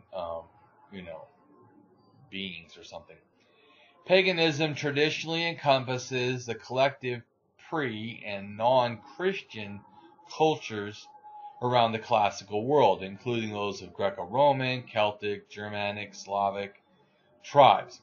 However, the modern prevalence of folklorists and contemporary so-called pagans, neo-pagans in particular, has extended into religion and to more of a definite scopes than just early Christians, would have included. So actually, paganism to me really goes, traditions in a sense stretch far into prehistory.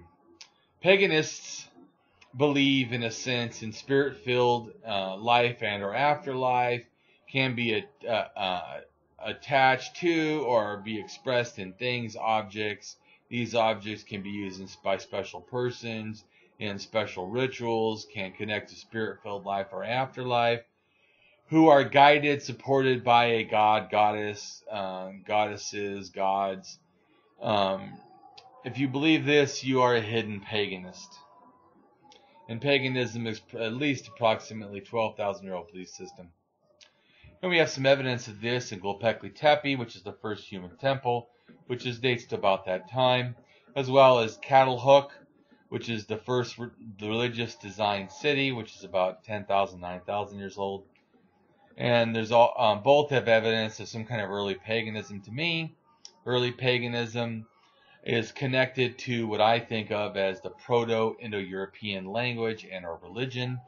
Proto-Indo-European religion can be somewhat reconstructed with some level of confidence to what the somewhat general position on the gods, goddesses, myths, festivals, and form of rituals and invocations, prayers, songs, praises that make up the spoken elements of these religions.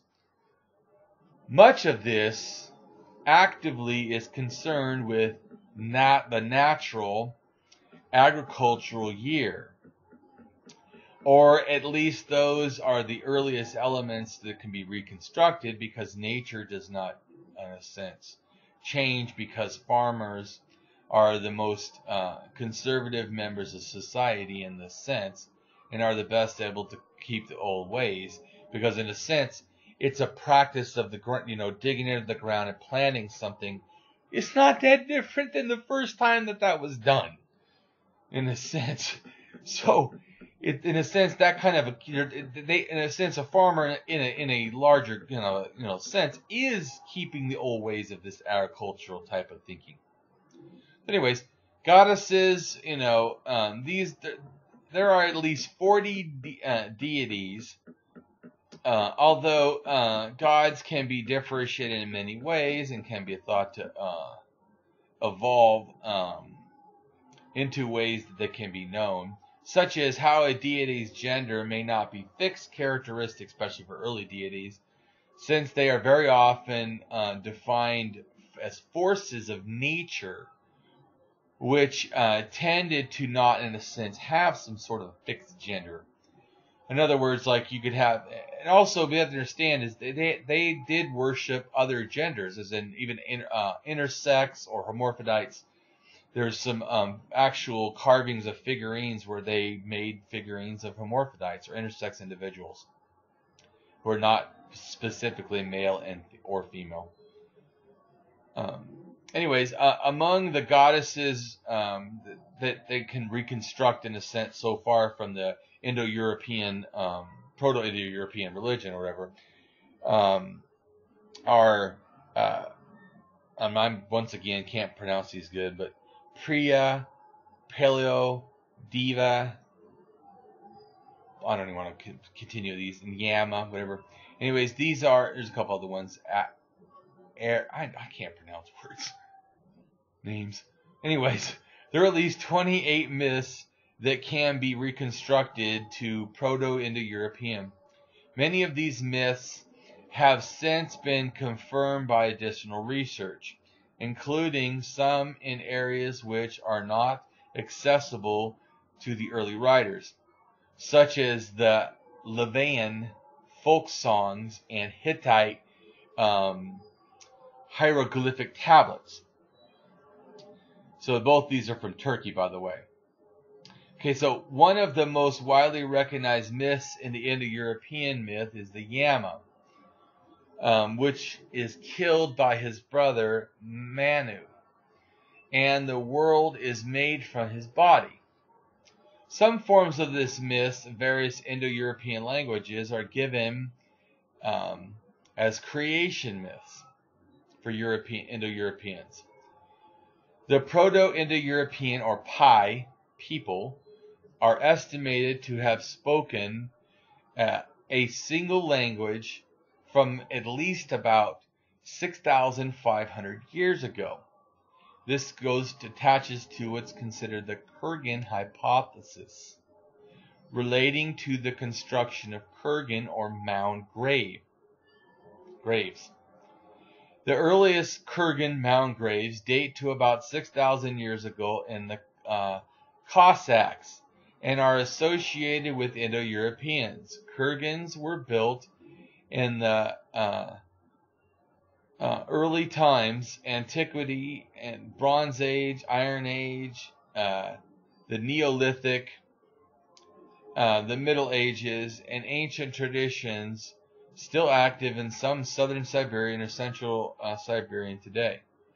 Kurgan cultures are derived archaeologically mainly into different subcultures, such as timber graves, pit grave, Scythian graves, and Samartan graves, Hutchin graves, and Kumam Kepak graves.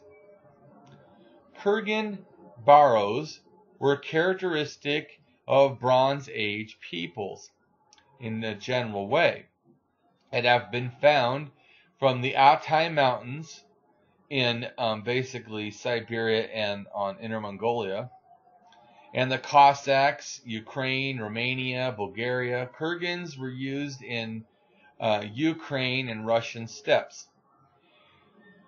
Their use spreading with the migration into Eastern, Central, and Northern Europe around 5,000 years ago.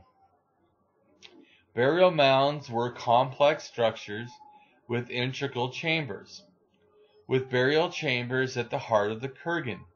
Kind of like when you think of pyramids, like in the Egyptians. So they're generally, these were Kurgans almost in pyramid, or at least pointed in a sort of, structures buried under the ground. Anyways, elite individuals are buried with grave goods and sacrificial offerings, sometimes including things later like horses and chariots, especially with the Scythians. The structures of the earlier Neolithic period, from the 4th to the 3rd millenniums BC, and the Bronze Age until the 1st millennium BC, display continuity in the architect forming and methods, showing that there is a connection. So in other words, say it differently, so you have basically from 6,000 years until basically 2,000 years ago, you have a continuity in how these things were made. So they were inspired by common ritual mythological ideas, whereas the Antnola hypothesis suggests that the speakers pre-Proto-Indo-Europeans to the Proto-Indo-Europeans lived in Antnola during the Neolithic era and is associated with the distribution of the later historical Indo-European languages, with the expansion during the Neolithic agricultural revolution that spread out about 9,000 years ago, carrying what I believe was its early pre-paganism beliefs or paganism beliefs with it, with a proposed homeland of the Proto-Indo-European proper in the Balkans around 7,000 years ago, which might be identified as Old European culture by some. This hypothesis states that Indo-European languages began to spread peaceably by a dramatic diffusion into Europe from Asia Minor or Turkey or Anatolia.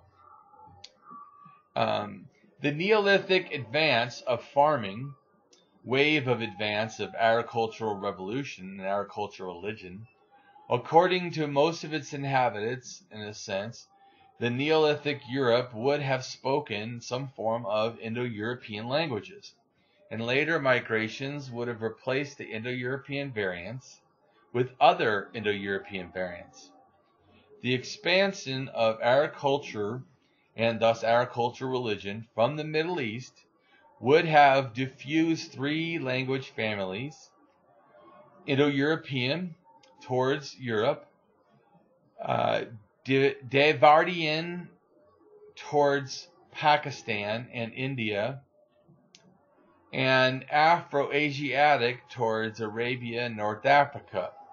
Reconstructions of the Bronze Age Pi society, based on vocabulary items like the wheel, do not necessarily hold for Antnola branch, which appears to have separated at an earlier stage prior to the invention of wheeled vehicles. Proto-Indo-European religion seems to stretch back at least to 6,000 years ago, but as I presume, likely further back, possibly 12,000 to 13,000 years ago. Now we move on to progressed organized religion, which starts about 5,000 years ago, and where we get the big daddy in the sky and the little demons, devils, devil and the god. Okay, so progressed organized religion starts, to me, in approximately 5,000-year-old belief system, and is a 5,000-year-old belief system. This was a time of astonishing creativity as city-states and empires emerged, as a vast stretch of the Mediterranean and into Indus Valley. The previous millennium had seen the emergence of advanced urbanized civilizations. New bronze metallurgy extended the productivity of agricultural work, and highly developed ways of communication through language and written form of writing. In the third millennium, or about 5,000 years ago, the growth of these riches, both intellectually and physically, became a source of connection on a political stage. The rulers sought out the accumulation of more and more wealth and power, and religion as a way to accomplish this aim. Along with this came the first appearance of the mega architecture, imperialism in a sense, organized absolutism, and internal revolution. The civilizations of Sumer and Akkad in Mesopotamia became a collection of volatile city-states, which all had in a sense their city god, in which warfare was common. Uninterrupted conflicts drained all available resources, energies, and killed off populations. In this millennium, large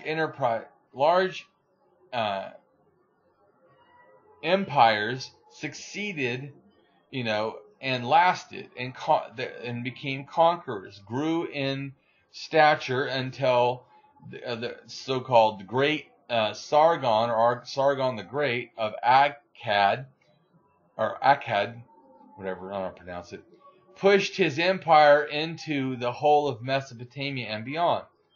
This is also after the Egyptian already did stuff like that. It would not be surpassed until since Assyrian times, about 1,500 years later. In the Old Kingdom of Egypt, though, Egyptian pyramids were constructed and would remain the tallest and largest human constructions for thousands of years. Also in Egypt, pharaohs began to posture themselves as so-called living gods, or sons of the god.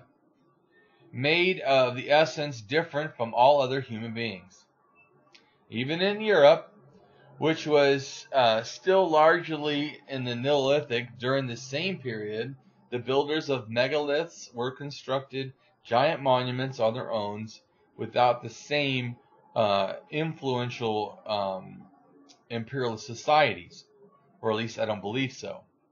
In the Near East and the Orient around 5,000 years ago, and religion was allowed to develop and advance in a very forced way through this imperialization of religion and state control of religion. Roughly the ways we are somewhat familiar with to a large amount now. Limits were being pushed by architecture and rulers bent on religious and power. Towards the close of the millennium, Egypt became the stage of the first popular revolution recorded in history. After lengthy wars, the Sumerians recognized the benefit of unification into a stable national government and became relatively peaceful, well organized. And this complex of state is basically the third dynasty of Ur, which is in Mesopotamia. So the dynasty was later to become involved with a wave of nomadic invaders known as the Amorites, who were to play a major role in the region, during the following centuries. In the Near East and the Orient, during around 5,000 years ago, the region developed and advanced into roughly ways we somewhat are familiar with. Limits to things are somewhat the same. Somewhat the same. So these Amorites, invaders, who were to play a major role, you really have to look at the case of 5,750 years ago. The Proto-Semitic peoples emerged from generally in the area of the Levant, which is Israel, Palestine, Syria. Anyways, Proto-Semitic peoples would migrate through the Near East into Mesopotamia, Egypt, Ethiopia, and eastern shores of the Mediterranean. And so 5,700 years ago, in the Indus Valley, which is India, started to have a port city of trade.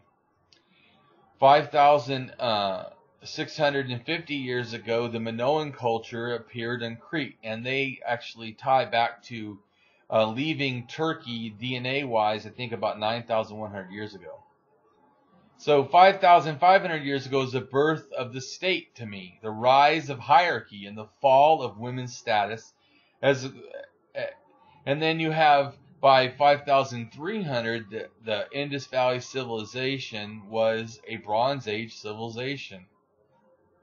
And this was in the northwestern region of India and the subcontinent, also parts of Pakistan, maybe a little bit of Afghanistan.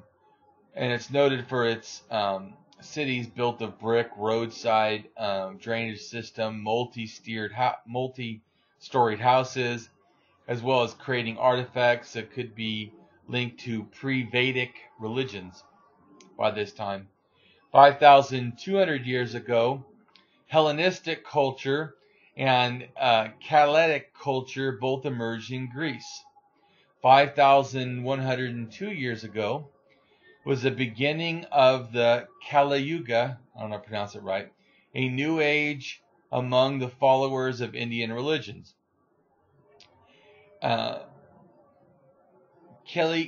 Yuga or something. Anyways, 5,100 years ago is the initial form of, in the sense of Stonehenge was completed. It was circular banks with ditches enclosed, about 110 meters or 360 feet across, and may have been completed with a timber circle. 5,100 years ago,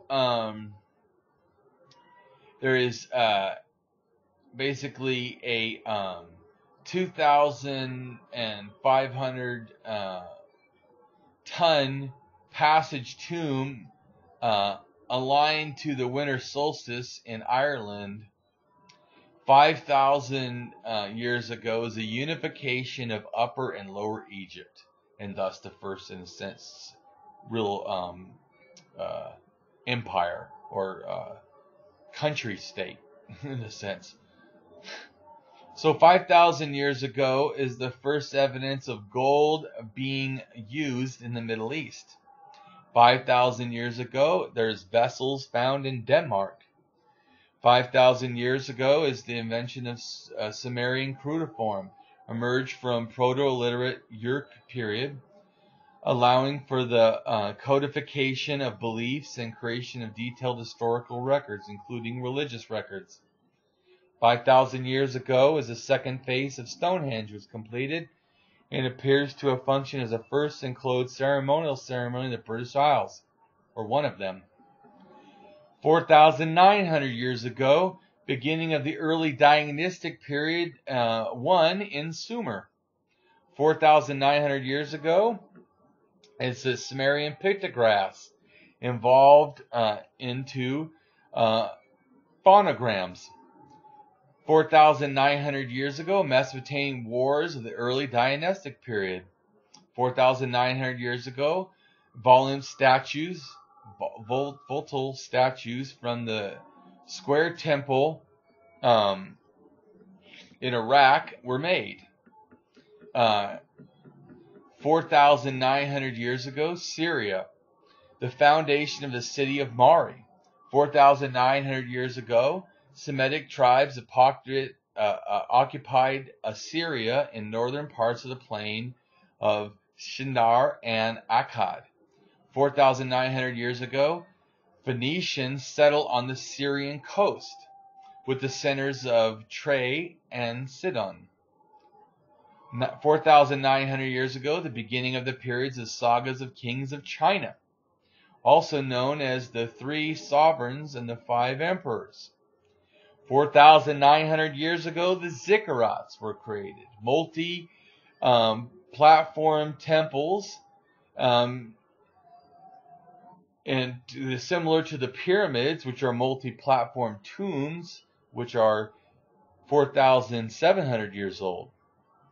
4,879 years ago was the rise of the Van Lang Kingdom and the Hong Bang Dynasty in northern Vietnam. 4,874 years ago, the 365-day calendar, year calendar was installed in ancient Egypt. 4,852 years ago is the beginning of the period of the three August ones and the five emperors in China. 4,832 years ago is the estimated germination of the Methuselah tree, the oldest known living organism. 4,807 years ago is the suggested date for an asteroid or comet impact between Africa and Antarctica around the same time as a solar eclipse on May 10th, based on the analysis of flood stories possibly causing the Berkey crater and Thalassemboi chevron. Once again, I can't pronounce these words. Anyways, so 4,800 years ago, Ur becomes one of the richest cities in Sumer. 4,800 years ago, a harp player from Knossos was made, now at the Metropolitan Museum of New York. 4,800 years ago in Iran, the creation of the kingdom of Elam. 4,800 years ago, a seated harp player. I already read that. So 4,775 years ago was the Second Dynasty Wars in ancient Egypt. So anyways, 4,750 years ago, the end of the early diagnostic 1 period and the beginning of the early diagnostic 2 period in Mesopotamia. Anyways, by 4,750, okay, we have estimated ending of the one culture in the region of modern-day Romania, Moldavia, and Ukraine, and invention of a new. So you see, but right around the same time, all this stuff is occurring. So even at you look at 4,697 years ago, the Yellow Emperor starts to reign in China. 4,685 years ago, the Bull of Ochre from the tomb of the Queen Pabui of Ur, modern day Iraq, was made. Anyways, you start to see this stuff, and just like 4,640 years ago, the cultivation and weaving of silk starts to be guarded as a secret in China. Anyways, I can go on and on about stuff, but you can start to see a real emergence happens.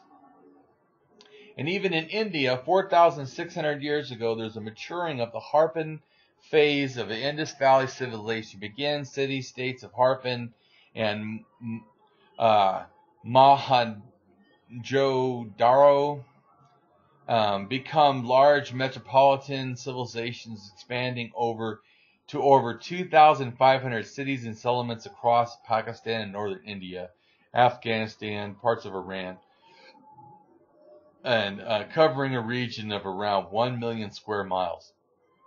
A land area larger that comprises Egypt and Mesopotamia combined. Anyways, so that brings you back to, again, just real quick, I'll run through it. Animism, Totemism, Shamanism, Paganism, and Progressed Organized Religion. Thank you for joining me in this. And I would just say that, let's go through it again. Animism is approximately 100,000-year-old belief system. Totemism is approximately 50,000-year-old belief system. Shamanism is approximately 30,000-year-old belief system. Paganism is approximately 12,000-year-old belief system. And progressed organized religion is around 5,000 years ago. So, religion needs to be understood is not special. It is a human-made product. It is dogmatic propaganda. So forget religion's unfounded myths. I have substantiated archaeological facts. The earliest hintings of symbolic superstition behaviors begin to be seen about 1 million years ago. Primal superstition increases about 600,000 years ago, to a greater extent around 300,000 years ago, which is what I call Pre-Animism. The earliest superstitionized or secularizing behaviors can be seen around 100,000 years ago for humans, or animism. Clearly behaviors around 70,000 years or less, progressing around 50,000 years ago to what I call totemism. And finally, around 13,000 years ago, with paganism, begins the evolution of progressed organized religion, further developing around 10,000 years ago, finally becoming more progressed around 7,500 years ago to 5,000 years ago, forming into the mythology and its connected sets of dogmatic propaganda. So let me be clear as I can.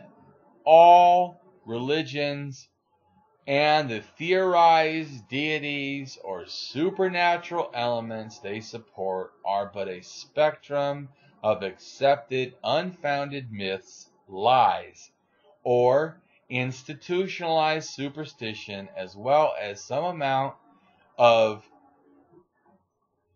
bundling, grouping of pseudoscience, pseudo-history, and pseudo-morality, which is why I believe they're inherently need to be deconstructed, devalued, and I really feel like they need to be reset where they belong. They are myth, not reality.